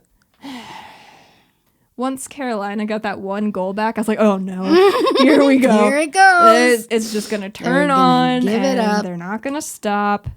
Because that seemed to happen against Nashville. Mm-hmm. I think the Hawks might have got the first goal in Sunday's game. Or maybe it was Saturday's, but then... I don't know what day is what. No, they didn't get the first goal on Sunday because Cat got the... I don't know. Anywho, whenever teams seem to score on the Hawks, they just keep going. Yeah. Because I think I was thinking about this weekend because the IceHogs did that against Chicago because the IceHogs got the first goal of the game. That one was on Sunday. This is what I'm thinking about. This is what happens when both teams play back-to-back. I'm just like, you're the same. some of them. And then Chicago just kept scoring. Yeah, we've talked about it before with the IceHogs at least. When they get scored on, or no, when they score a goal, they get real vulnerable. Yeah, vulnerable. And then this season, it seems when they get scored on, they just roll over and going. Die. Yeah. Saturday's game was a little different, but we'll get to the IceHogs. Give me period 3. Period 3. Period 3. 25-12 shots on goal. 19. Fun. 9. 28-13 shots on goal. My next note, nothing is happening. And then it goes, LOL, they won the game. What? Yeah, that's 16 shots on goal, and Kevin is their savior. That's the end of my notes. And somehow he was the second star of the game? Yeah. I don't know if it's because DeBrincat kicked off the scoring that got them to win, or like, who chooses the stars? The media. The media. Okay. Yeah, Strome got the first goal. He was the third star. Kevin was the second star, and then Kat had the game-winning goal and was the first star, which, I mean, I guess I kind of get that, but they don't win that game without Kevin. Right. Clearly, he should have been the first star. And it doesn't really matter, really, is the 3 stars of the game. Yeah. It just didn't make sense how they chose them. And if they weren't going to go with Kevin as number 1, then it should have been Strome because he just had a kid and then scored a goal. I don't know. This one was just all sorts of strange and didn't make sense. Yeah. Just like the game just as a whole. Yeah. There were also only 3 penalties in the whole game. Really? Yeah. Was it 2 for Carolina, 1 for Chicago, which was the one Nikita that Zadorov tripping. Didn't get a single shot off of? Oh, yeah, that was in the first period. Period. That was when Curbs got tripped by Dougie Hamilton. Yep. Was that the first penalty of the game? Yes, it was. Okay. The other 2 were in the second period, and there were none in the third period because nothing happened in the third period. Not a single thing. But they won, and that's all that really matters. Noisy, sorry. Yeah, they won. Thankfully, they won. And Hawks win. Hawks win. Yes, they ended the month of March with a win, which they could not do very much of for the rest of the month. Before we lay to rest the Hawks and move on to the IceHogs, I want to give you the top 5 scorers on the team. Of the IceHogs or the Blackhawks? The Blackhawks, okay. Number 1, Patrick Kane. Of course. He has 13 goals and 36 assists. Holy shit. 49 points in 37 games. God damn. Yep. Wow. Yeah. Number 2, Alex DeBrincat. Not surprised. 33 games. So he's missed 4 because he was on the protocol list. Oh, right. 19 goals. 17 assists for 36 points in 33 games. Okay. Number 3, Dominic Kubalik. Really? 11 goals, 15 assists for 26 points. He started out the season really hot, didn't he? He started off slow. Did he? And then he got really hot. And now he's kind of cooled off again. Yeah. Okay. He's been very streaky this year. Number 4, Pius Suter. 37 games played. 11 goals, 7 assists for 18 points. Would not have thought that. Number 5. Do you have a guess? Oh, God. Everybody on the team? Everybody on the team. In points, right? In points, yep. Okay. Points overall.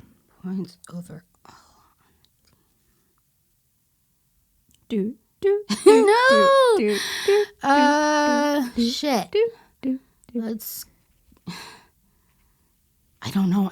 I'm blanking out. I'm so sorry. Number 5, Matthias Yanmark. Would not have pegged that. 10 goals, 8 assists for 18 points. Okay. So he's number 5 in scoring on the team, and he has the worst plus minus. How weird is that? How does that happen? It's very odd. Yeah. let's see. 5, 6, 7, 8. Number 8 on the team is Brandon Hegel in points. Okay. 4 goals, 9 assists, 13 points. He was kind of a background player in tonight's game. I didn't really see much Yeah, out of me him. either. I didn't notice him too much. Although everybody kind of seemed like a background player tonight. There is that. There is that for sure. There is.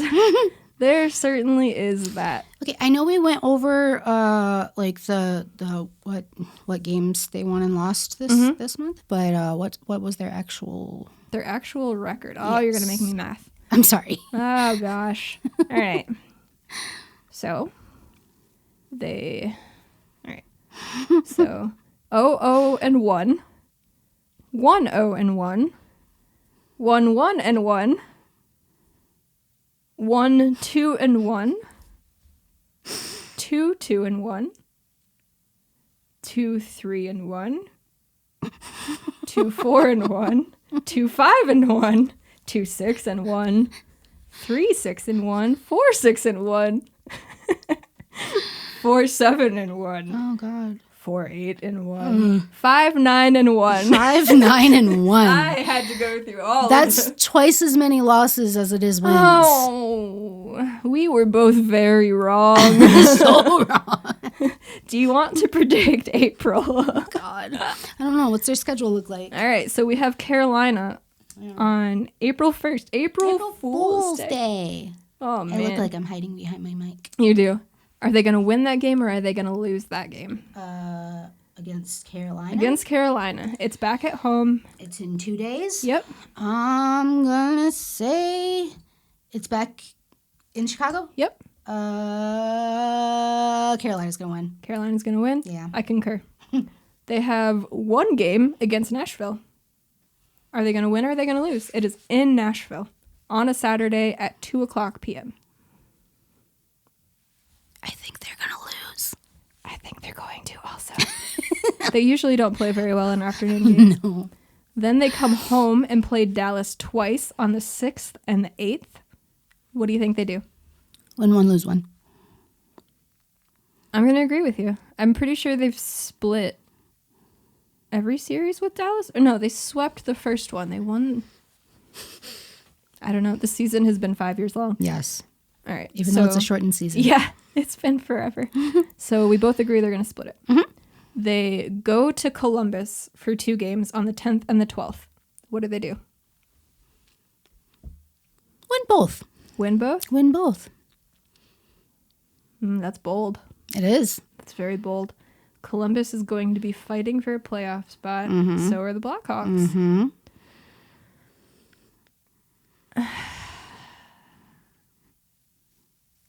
I said they split Dallas. Mm-hmm.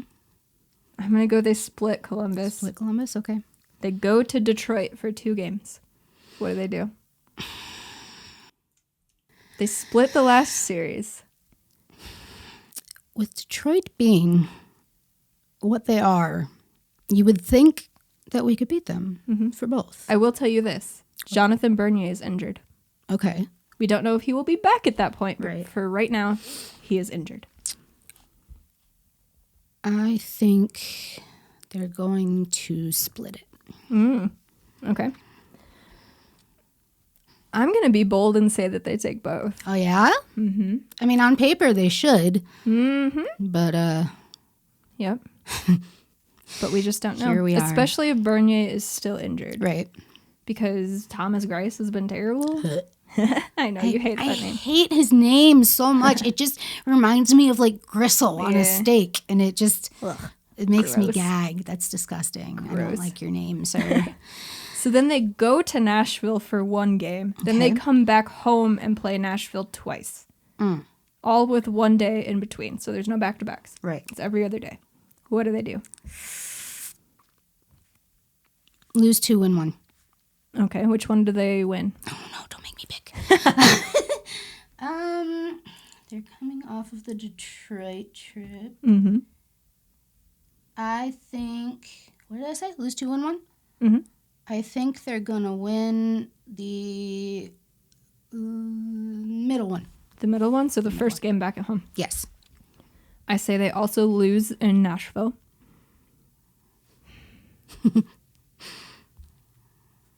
I think they beat them both times at home. Okay. That's very bold. All right. That's very bold. Let's go with it. Let's go with it. Especially seeing how they looked against them this past weekend. All right. Then they end the month at home, one against Tampa, one against Florida. What do? Lose Tampa, win Florida. I say they lose both. Okay. Ouch. So it's going to be another month that's not great. If things go according to my predictions, I think yours evened out to be better than mine did. Did it? Maybe by a couple. Yeah. One or two. You know, I was optimistic for March. I'm not going to do that again because it was very bad. Oh, that was a sad, sad month that we just had. Well, there's a few more games in May than I thought, so we'll wait for May. Yeah, wait for May. What does the IceHogs schedule look like for April? The IceHogs schedule in April looks like, let me see here, schedule. That's the one. Oh, I don't like that one. Let's see. PDF. This one is a lot better, if it will load. All right.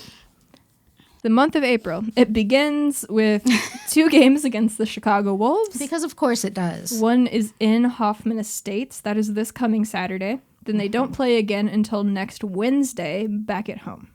What do? I say just because this team is so stupid, they're going to win in Chicago and lose at home. I could 100% see that happening. I say they lose both. Okay. Because they have not beat the Chicago Wolves this season. Not even once? Not even once. Oh, no. Yep. And I have no faith that they will do it now. Well, knowing that they haven't won any against them, I also say they're not going to start now. And with the games so spaced out, that gives them time to cool off. And I can't see the team not playing Matt Tompkins in both games. Oh, God.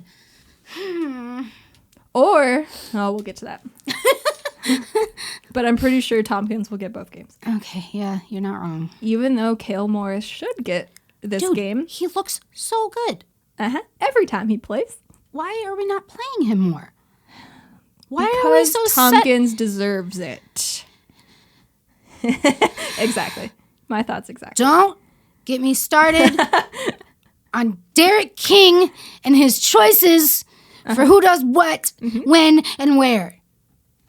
I agree with you. So we're not getting there. After those 2 games against Chicago, they have one against Grand Rapids, which is not this coming Saturday, but the following Saturday. Right. And it is in Grand Rapids. What do? Grand Rapids. They will lose that one. I concur. I had to think about it. They won the last 2 against Grand Rapids. But those were both in overtime. And that is when Matt Tompkins was playing like a goaltender. Yeah, he looked really good for a couple games there. Sure did. All right. Where'd it go? I don't know. The following Tuesday, they are in Iowa. What do? They're going to win. They're going to beat Iowa? Yes. I concur. Let's see. 4 days later. Oh, God. Back at home on a Saturday, they face the Chicago Wolves. What do? Lose. I'm going to say they win that one. That's the one they're going to win? That's the one they're going to win. Okay. Saturday, April 17th. They're going to beat the Chicago Wolves. Mark it down. Please don't. That following Wednesday, Jesus Christ, the 21st, they are in Hoffman Estates to face the Chicago Wolves again. I hate it. What do? I hate it. They're going to win that one. They're going to win that one?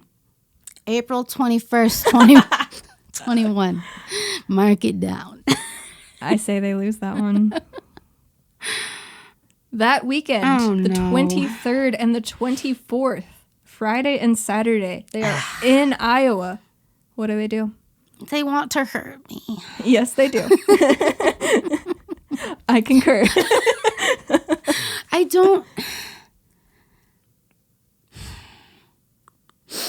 I don't see them winning, but I am going to say that they're going to win on Friday and then lose on Saturday to make me sad. I say they win on Saturday because they've been better in the second half of back-to-back. Flip-flopping here. We are. Ooh, fight. Ooh. Fight. Put them up. The last game Fisticuffs. in April is the following Wednesday in Grand Rapids. What do? Lose. It makes me so sad. I love this team so much. Very matter-of-fact about that one. Oh, that one's a loss. Lose. I concur. This team has been formulated by Derek King to make me sad and cry. Mm-hmm. Yeah, it's a personal attack on me from Derek King. It certainly is. So it's going to be a rough month of April. March looked better for the Hogs than February did. Mm-hmm. Well, that's because they didn't win their first game until... I will tell you when they won their first game. Please do. All right, so go February 6th. They lost 5-4 to the Chicago Wolves. I didn't ask. February 9th, they lost 5-2 to the Chicago Wolves. Fuck my life. February 13th, they lost in overtime. 1 point. 3-2 to the Iowa Wild. 1 point, no win. February 16th, they lost 3-2 to the Chicago Wolves. February 18th, they lost 3-1 to the Grand Rapids Griffins. Do you realize that this is actual torture? I do. Okay. I believe that was one of the nights where we watched together and they lost. February 22nd. Wasn't that the last time we recorded? No. No? It was the next Grand Rapids loss. The 9-4 loss. Shh. We're getting there. February 22nd, they lost 7-3 to the Cleveland Monsters. That's right.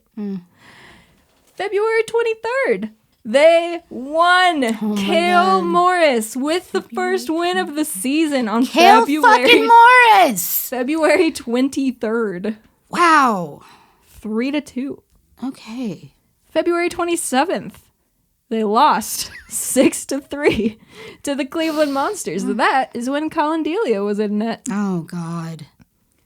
March 3rd. That's the last time we recorded. They lost 9-4. That was the partial Colin Delia game and also Tom Auburn game. Yeah. March 6th, they won 3-2 against Iowa. That was a Colin Delia game. March 7th. He caught a W? He did. He won 2 in a row. March 7th. In overtime, they won 4-3 against Iowa. With Colin? That was Colin's last game before he got called back up. All right. March 11th, they lost 3-1 to the Grand Rapids Griffins. March 13th, they won in overtime 2-1 to the Grand Rapids Griffins. March 16th, they won 2-1 in overtime to the Grand Rapids Griffins. No, I did not just read that incorrectly. It was the same score against the same team. And Dylan Mclaughlin had both overtime goals. Yeah. March 21st, they lost 5-3 against the Iowa Wild. March 22nd, they won 6-1, which is the game that you were at against the Iowa Wild. That was a Cale Morris game. Cale Morris! And also me. I will take some responsibility and also you. For this win. I worked very hard for this, and I just want to say that I'm grateful that... I'm sorry, I'm done. What are you looking for? You look confused. Never mind. March 27th? March 27th. Why are you confused? Because they didn't beat the Wolves 6-3 on Sunday. No? No, they lost. They both lost on that game. But the website says that they won 6-3. No, they didn't. Right? Both teams lost that day, didn't they? Yeah. I'm not making this up. No. Okay, wait. What day are we talking about? The 28th of March. No, they lost 5-4. Yeah. What What the fuck is this? It says that they won 6-3. That's what I was so confused about. No, they definitely lost 5-4. All right. They lost 6-3 on the 27th. Yeah, that one's on here. That one's right. They just got that one all sorts of wrong. Okay. They had me thinking that I hallucinated a loss. No, they definitely lost that night. So their overall record is 6-11-1. That is double the losses than the wins that they have. It sure is. And each goaltender who has registered a win has 2 wins. Kel Morris has 2. Matt Tompkins has 2. Colin Delia has 2. Collins and Matt Tompkins were both in games right after each other. Tompkins weren't back-to-back games, but they were consecutive games.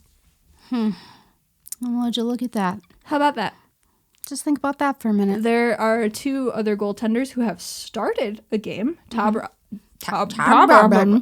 Auburn has played, but he came in relief for Colin Delia.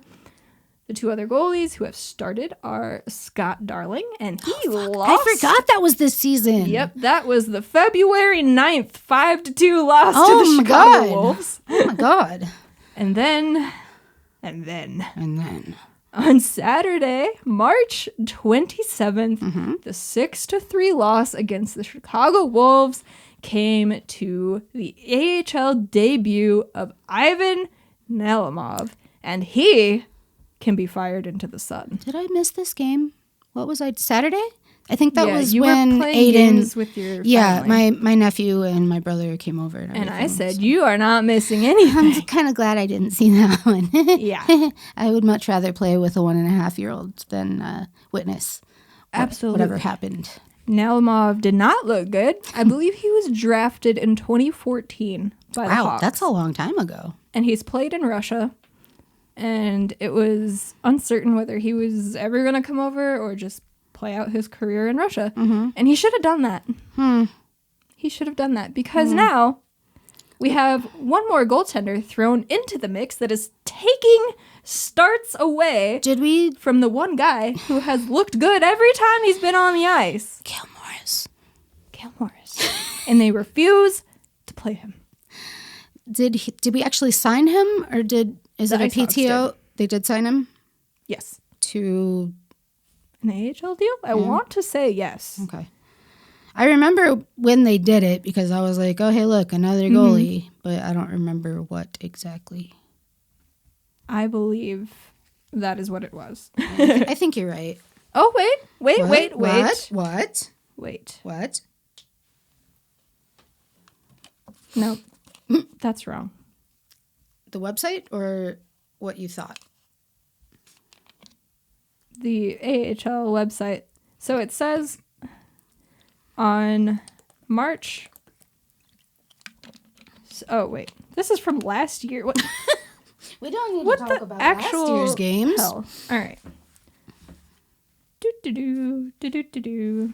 Oh my gosh, there's so many loans. Okay. This is a bit ridiculous because so many players have been moved up and down, up and down, up and down. Because they do it every other day. Yes. We don't have to go look at this. It's okay. No, I am determined. You're on a mission at now. this point to see what the deal is here. Goaltender. This is all Auburn and Delia and Tommy when they were all... Ivan Nalimov signed to a standard player contract. He's on an AHL deal. Oh. So instead of a PTO, it's a standard player contract. So that's just an AHL deal. Okay. It's like I never heard it in those terms before. Yeah. It's just frustrating because... Which part? All of it. Absolutely all of it.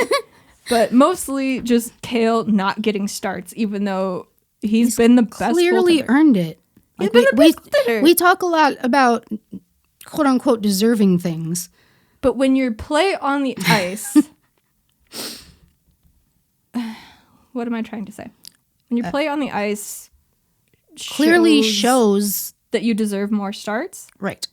Then you should get winning. Them. Yeah. When you win, you should get more starts. You don't deserve ice time because you've been in an organization longer or because you just got to the team, when you are playing well, so he's played 3 games. He's started 2. He came in relief in that one for Tompkins. Mm-hmm. He has faced 90 shots. He has saved 86. He has a 1.72 goals against average and a 956 save percentage. It's hard. He is 2-0. So why are they not giving him a chance? I don't know, because they just insist on throwing Tompkins out there every game. I feel like that's not a back-to-back. He came up in my time hop for something today, I think. Tompkins? Yeah. Hold on. It's quite possible. Mm-hmm. But now we have the other goaltender thrown into the mix, and he certainly doesn't deserve another start. And now Tom Aubryn keeps getting the shuttle treatment between Rockford and Indy. So Brandon Peary is on the shuttle between Chicago and Rockford, and then Aubryn is on the shuttle between Rockford and Indy, and it's just every day I wake up and they switch teams. Yep. It's just ridiculous at this point. It's ridiculous. We had 3 goaltenders. It was what it was. I was going to say it was working fine, but it wasn't, because they still weren't playing Kale. His only 2 starts have come in the second half of a back-to-back, and he has won both of them. And he looked really good when he came on in relief to make his AHL debut. But apparently we just aren't riding the hot hand, because he just doesn't get starts. And he should get Saturday's game against Chicago, but we know he won't. No, he's not going to. It'll be Tompkins again. Because of course. Because he only lost, what was it, 5-2? I don't even remember what you said it was at this point. It doesn't even matter. No.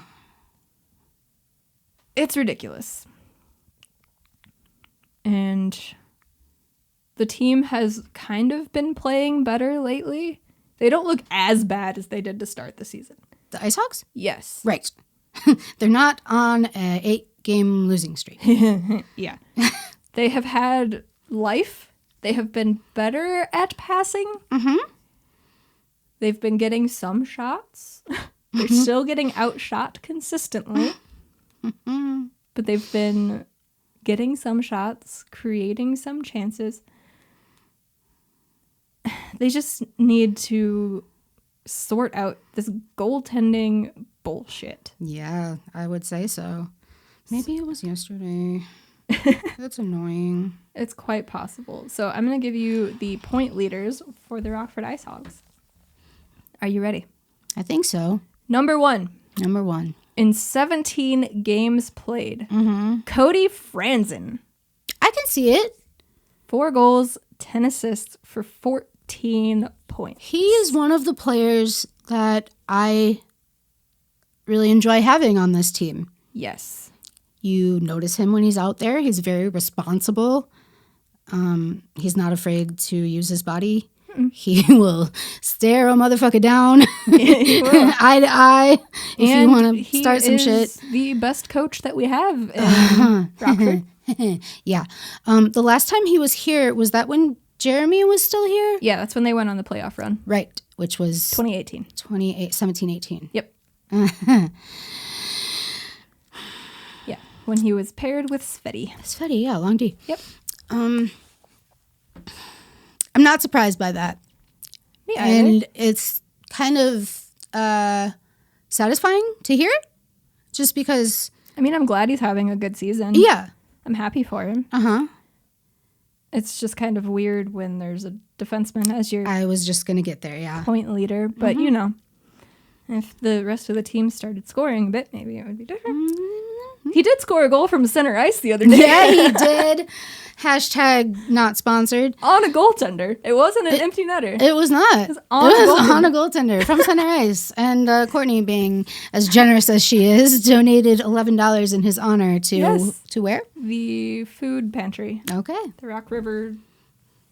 I don't remember exactly what their name is. Yeah, so we sponsored that goal. Well, Yeah. she sponsored that Unofficially. goal. I can give you $5.50 if you want. If you want. But I just thought that was fun since he wears number 11. Yeah, this is nifty. Yeah, super nifty. I think I was looking down when it happened too, and they were like, "Go from center ice." I'm like, "Huh? It's not the end of the game, right?" What is happening? Yeah, it was an odd one, but hey, it worked. All right, number 2. Number 2, right? There's other people that score on this team. Sort a couple, maybe. In 14 games played, Okay. Chris Wilkie, 6 goals and 5 assists for 11 points. Can I show them the picture? Sure. I would really like to show them the picture.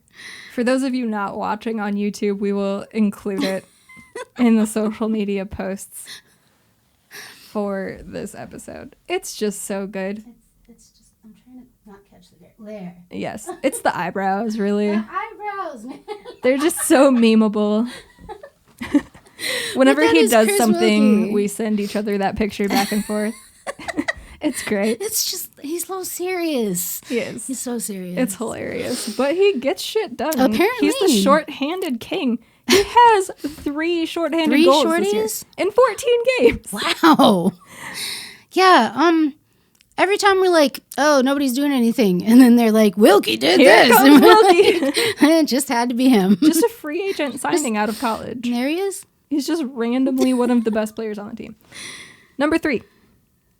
In 18 games played, Evan Barrett, 4 goals and 7 assists for 11 points. You know, now that I think about it, I do recall hearing his name quite a bit. Yeah. It's just that the goals by this team are so sparse and Yep, rare. they are few and far between. Yeah, they're pretty rare. So, Except the one game you went to where they scored 6. you're welcome. But yeah, so I think maybe that's why I notice his name popping up so much, just because it's a rare occasion when anything happens. Yeah. So He's definitely been given one of the... what do I want to say? He's been given some of the most ice time on the team since he's one of the better prospects for the Blackhawks. I'm assuming they're like, play this guy. So he's been given a big role. Number 4. In 14 games, Dylan Mclaughlin. okay. 3 goals. 2 of those were the overtime winners. 8 assists for 11 points. Okay. Number 5. In 15 games played, Andre Altibar Makian. Really? Yep. He- 3 goals and 4 assists for 7 points. I feel like he was doing more earlier on in the season. It took him a while to get his first points, but he was pretty noticeable out there. I think he's adjusting to playing in North America. You think that's what it is? Yeah, because he can see was it. playing in Russia. But you can tell that he has skill, and he's kind of built like a tank out there. He just kind of runs through people. Yeah. Yeah. And I think he has a agree. lot of promise. It just hasn't come on the point sheet. And I don't know if it's chemistry with line mates or whatnot.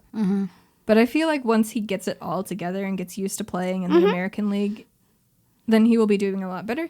But as the season has gone on, clearly something is starting to click since he's one of the top scorers now. Right.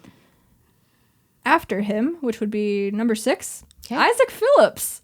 He remains at the top of the list. I like him. Me too. 14 games played, 2 goals, 4 assists for 6 points. I enjoy seeing him out there. He's been one of the biggest surprises this season. Honestly. Like, you never know what you're going to get with the college free agent signings, but you especially don't know what you're going to see with a guy who was drafted last year. Right.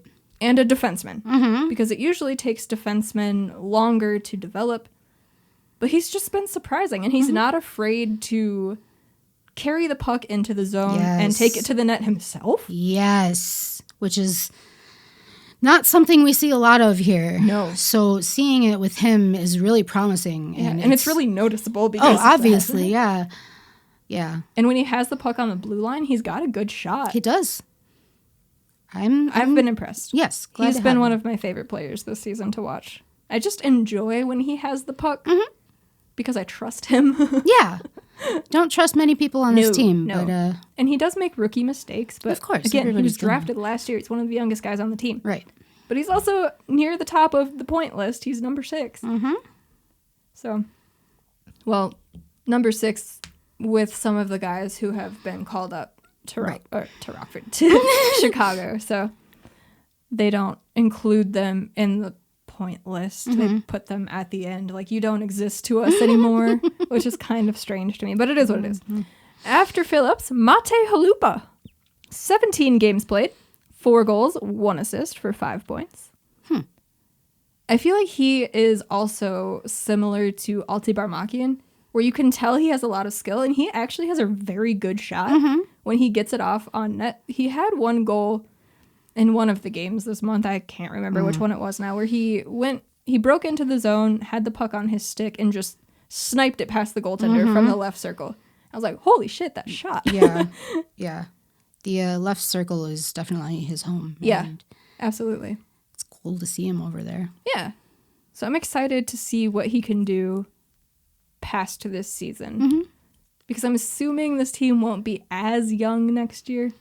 I mean, obviously these guys will be a year older and have a year more experience, but it's just kind of a weird year with the junior leagues not playing, and not a lot of older guys have been signed because COVID and all that nonsense. It'd be very interesting to see what the team looks like next year. Yes. After Halupa, this makes me happy and sad and frustrated all at the same time. Oh, dear. In 6 games played, Brad Morrison. 3 goals, 2 assists, 5 points. Still the most effective point getter on the team. He has a higher points percentage than Cody Franzen. He is another one of the taxi squad prisoners. All of a sudden, they're just like, we're going to take you. We have no intention of actually playing you. He was the only one fucking scoring for us at the beginning of the season. Yeah, the only guy. He was our top point leader for the longest time. And we're this far into the season. He's only played 6 games. And not including the guys who have been called up, he is 1, 2, 3, 4, 5, 6, 7, 8th on the team in scoring. In 6 games played. Doesn't that kind of speak for itself? You would think so. What are they doing? I don't know.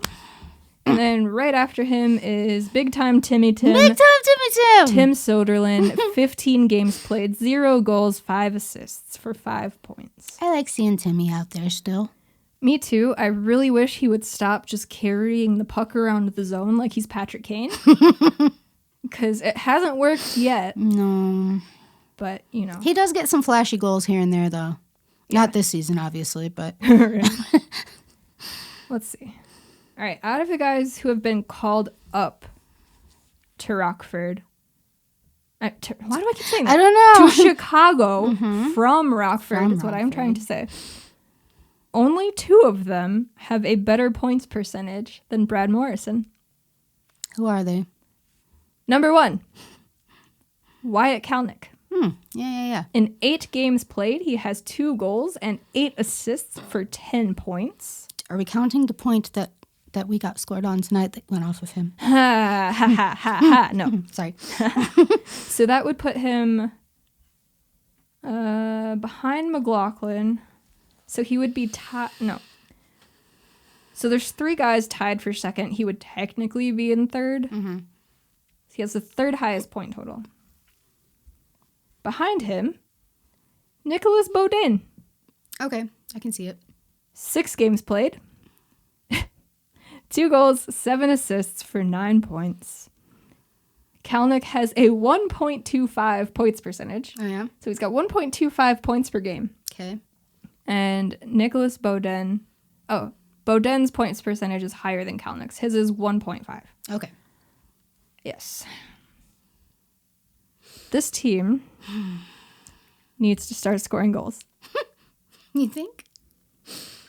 Yes, I do. I agree. I concur. Aha!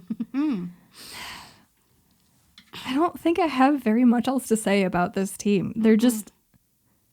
Their games are boring because they don't do a whole lot. Except for the game that I went to. Except for that one, which the only game this season I have not watched of the IceHogs. Maybe you should turn your fucking TV off. How do you expect me to talk about the games if I don't watch them? Wing it. I predict that this is going to happen. My prediction was wrong. There's your professional analysis. Ridiculous. Super. The only game they score 6 fucking goals and allow 1. Maybe it's because my brother was watching, because normally he doesn't join me on the couch. Edward. I need to get Edward down into the living room where the game will always be on the television. Yes, you do. This is his fault, not mine. Get off the video call with your girlfriend. She can watch too. Bring her over. Let's go. Yeah, get off your silly games. Teenagers. Shooty, pew, pew, pew. Yeah. If you want to be a season ticket holder, you got to commit. Are you fan enough, Edward? You really just took it there. I did. I went there. Are you fan enough? Oh, it makes me so angry. The answer is yes, I am. If I was not fan enough, I would not suffer through these boring ass games for this bunk ass team. I just love them so much. I want to. But I love most of them. I do not like Matt Tompkins. Fire him into the sun, if you will. Please. I just really don't believe he was a good goaltender. I was happy for him when he had those few games where he looked great. Of course. It was fun to watch. Mm-hmm. And now he's just back to saving the easy shots. Mm-hmm. Most of them. But any time there's any sort of difficulty involved where he has to move, he doesn't. There's a very good chance that puck is going to be in the back of the net. Mm-hmm. And when you need a big save from your goaltender, like when you tie the game and they just get an easy shot at the net and you're like, you know what? What we really need is our goaltender to make a big save here because we just did all the work to tie this game up. Mm-hmm. We need to take this momentum and get more from our goalie making a awesome save. Yeah. He doesn't. No. He doesn't move. Or he goes on adventures behind the net. But you know who adventured more? Ivan Nalimov went on a lot of fucking adventures. And I need him to not play another fucking game in an IceHogs jersey. I'm so glad I missed it. Oh my God. Oh man, I wouldn't be able to handle. It was bad. I can't even handle. I mean, Kale went on adventures too. But at least he stops the puck. Yes, it was just like every time he left, I was like, please come back. The only goaltender that stops pucks on this team consistently. In the video I made after that game, which is a combined video between... The game I was on? No, after Ivan's game. Okay. I said that he was not good, but it was his AHL debut. Mm-hmm. And every goaltender, aside from Kale, their first game with the IceHogs this year has been horrible. Yeah. Absolutely horrible. Uh-huh. Tompkins was terrible. Yes. Scott Darling was terrible. Colin Delia was terrible. So I said that I should be nicer to the kid.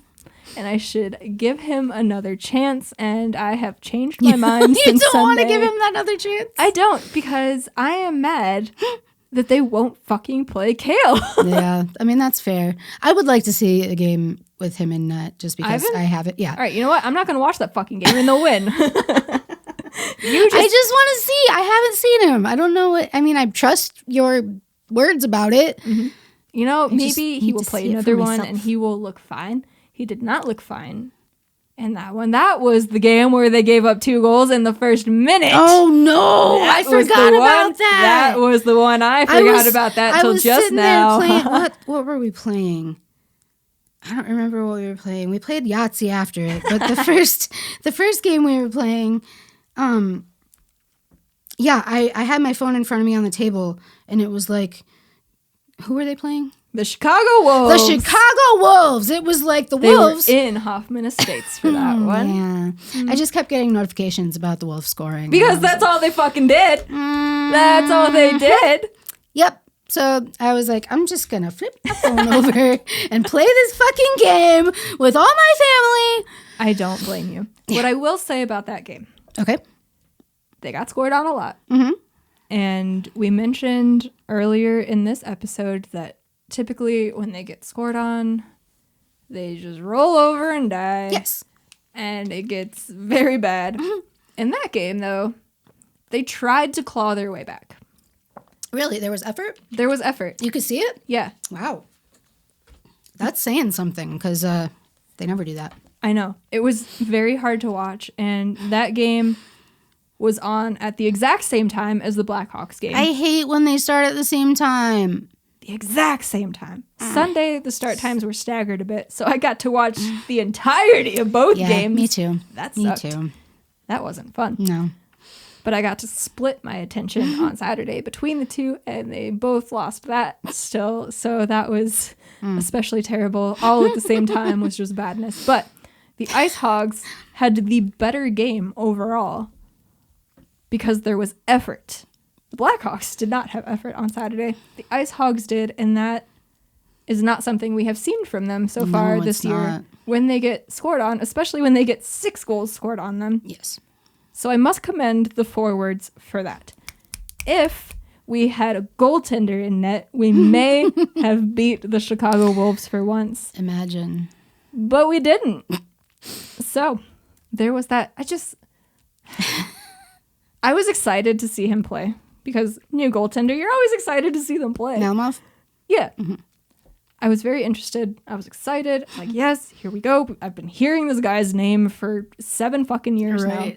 Let's see what happens. And then he gives up a goal on the first shot of the game. And the second shot of the game. The first 2 shots? Oh, yeah.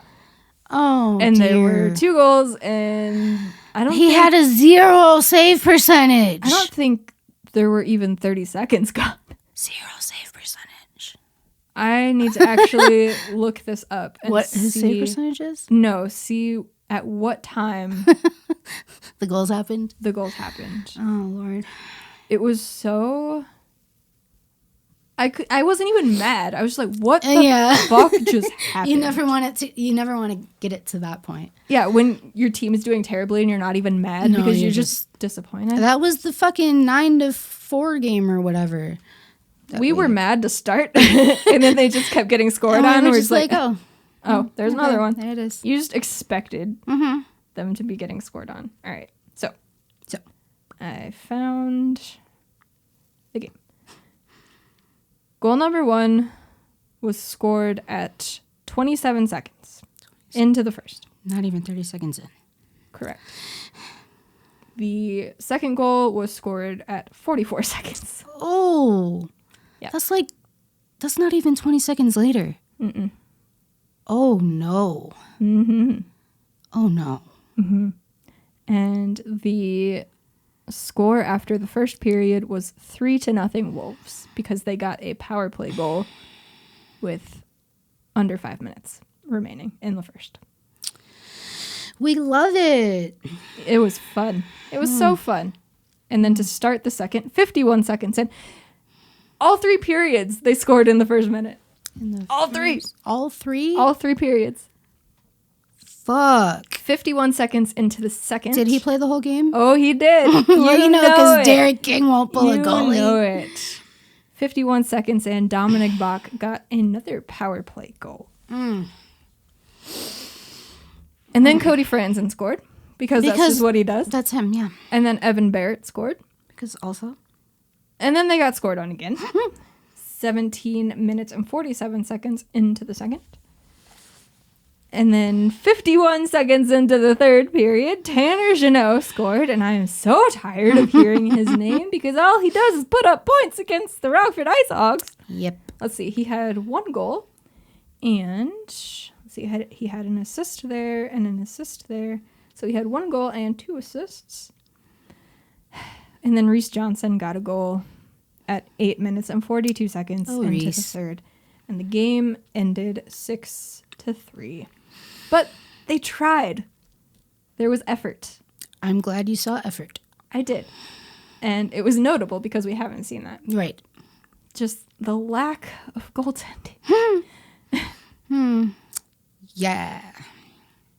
I feel like I didn't go back and rewatch the highlights because I didn't want to see them.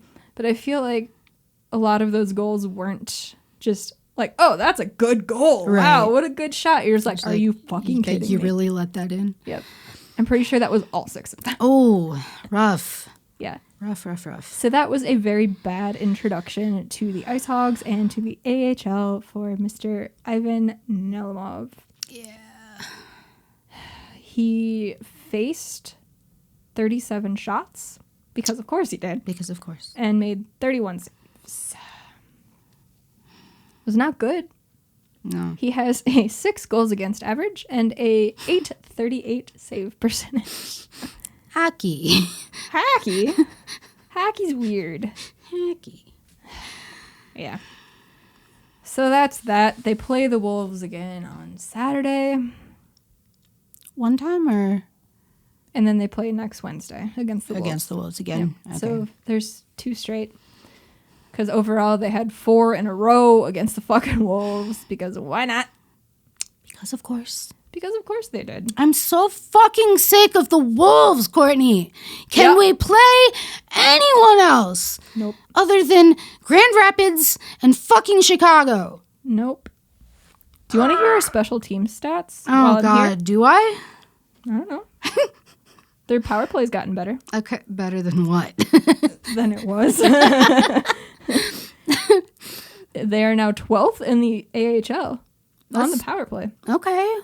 That's not terrible. No.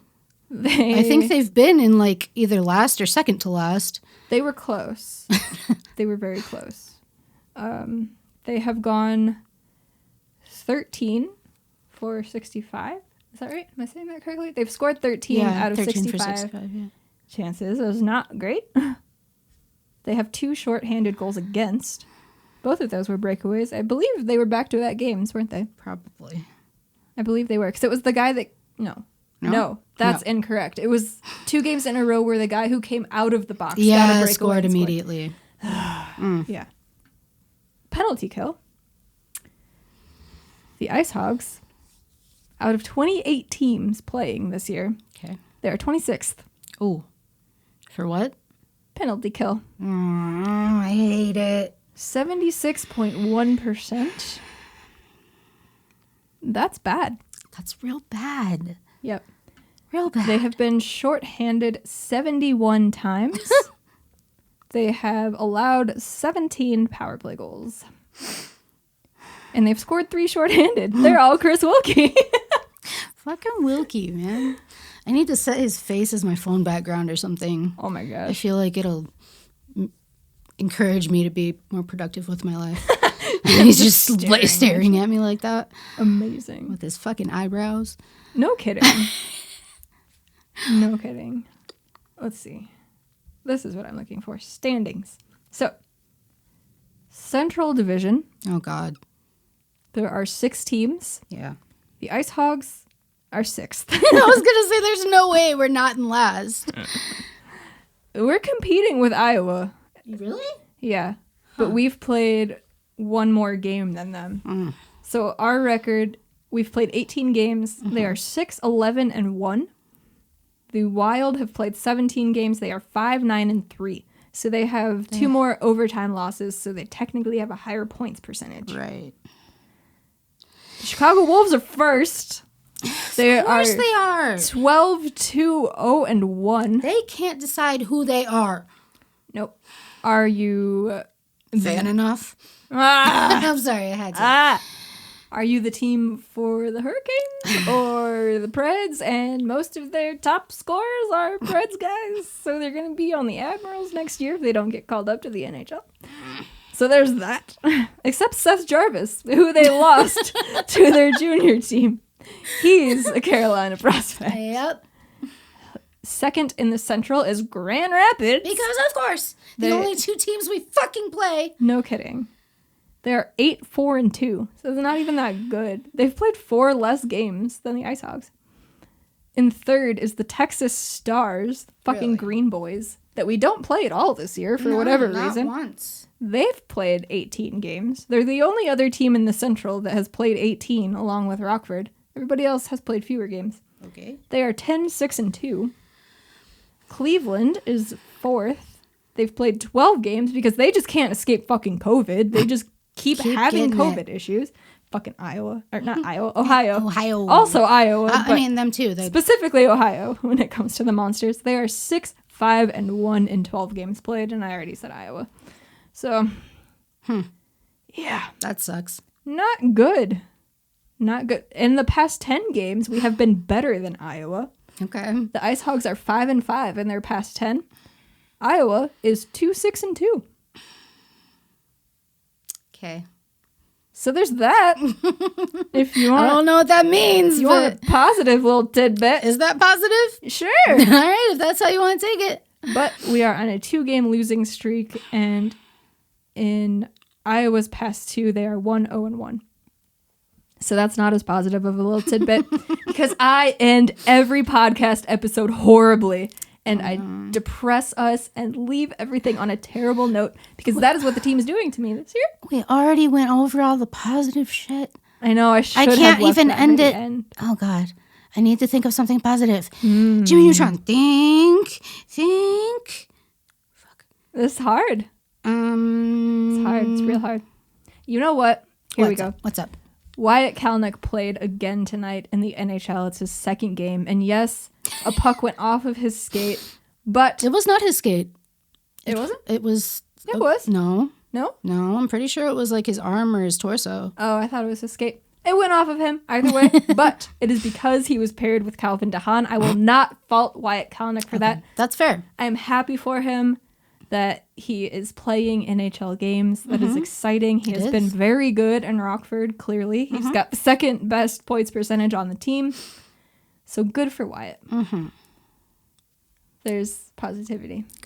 Good for Wyatt. But we want him back before Saturday. It'd be nice.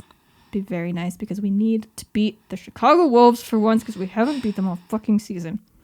Oh, I made it negative again. Oh no, what have I done? Shit, I can't think of a second positive.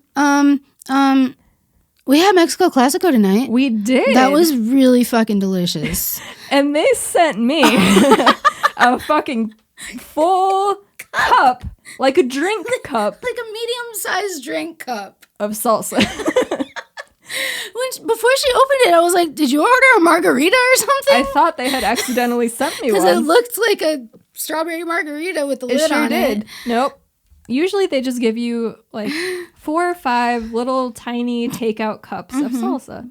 Nope. Not tonight. A medium drink cup full of salsa. So much salsa. And also a very large bag of chips. Yes, like a full-size lunch, bigger than a lunch bag. Yeah. And this is a positive because they have very good salsa. Very good salsa, yes. So that is not something to complain about. It was just very funny because it's hilarious. We were not expecting that at all. No. And the burritos were delicious. Were amazing, as always. Yes. So if you are in Rockford or if you visit Rockford, hopefully, fingers crossed, next season for an IceHogs game, please visit Mexico Classico on Broadway because they have fantastic food. It's so good. Yes, and it is on your way downtown if you are coming from the east side of town. Which, if you're traveling from out of town, you probably would be coming off of 90. So, there you go. There you go. There is that. All right, positive. That is exciting. It is. This episode has been full of tangents, but so if much. you enjoy it, like we said at the top, please, please, please go over to iTunes and leave us a rating and a review. We would very much appreciate it. It makes me excited when people do that. Me too. And all of our social medias and stuff are linked in the show notes for this, or just hit up our website fromcenterice.com. Everything is linked over there. Follow us, interact with us. Yeah. Watch these terrible games with us. Suffer with us. Suffer with us. On that note, until next time, enjoy suffering. Bye.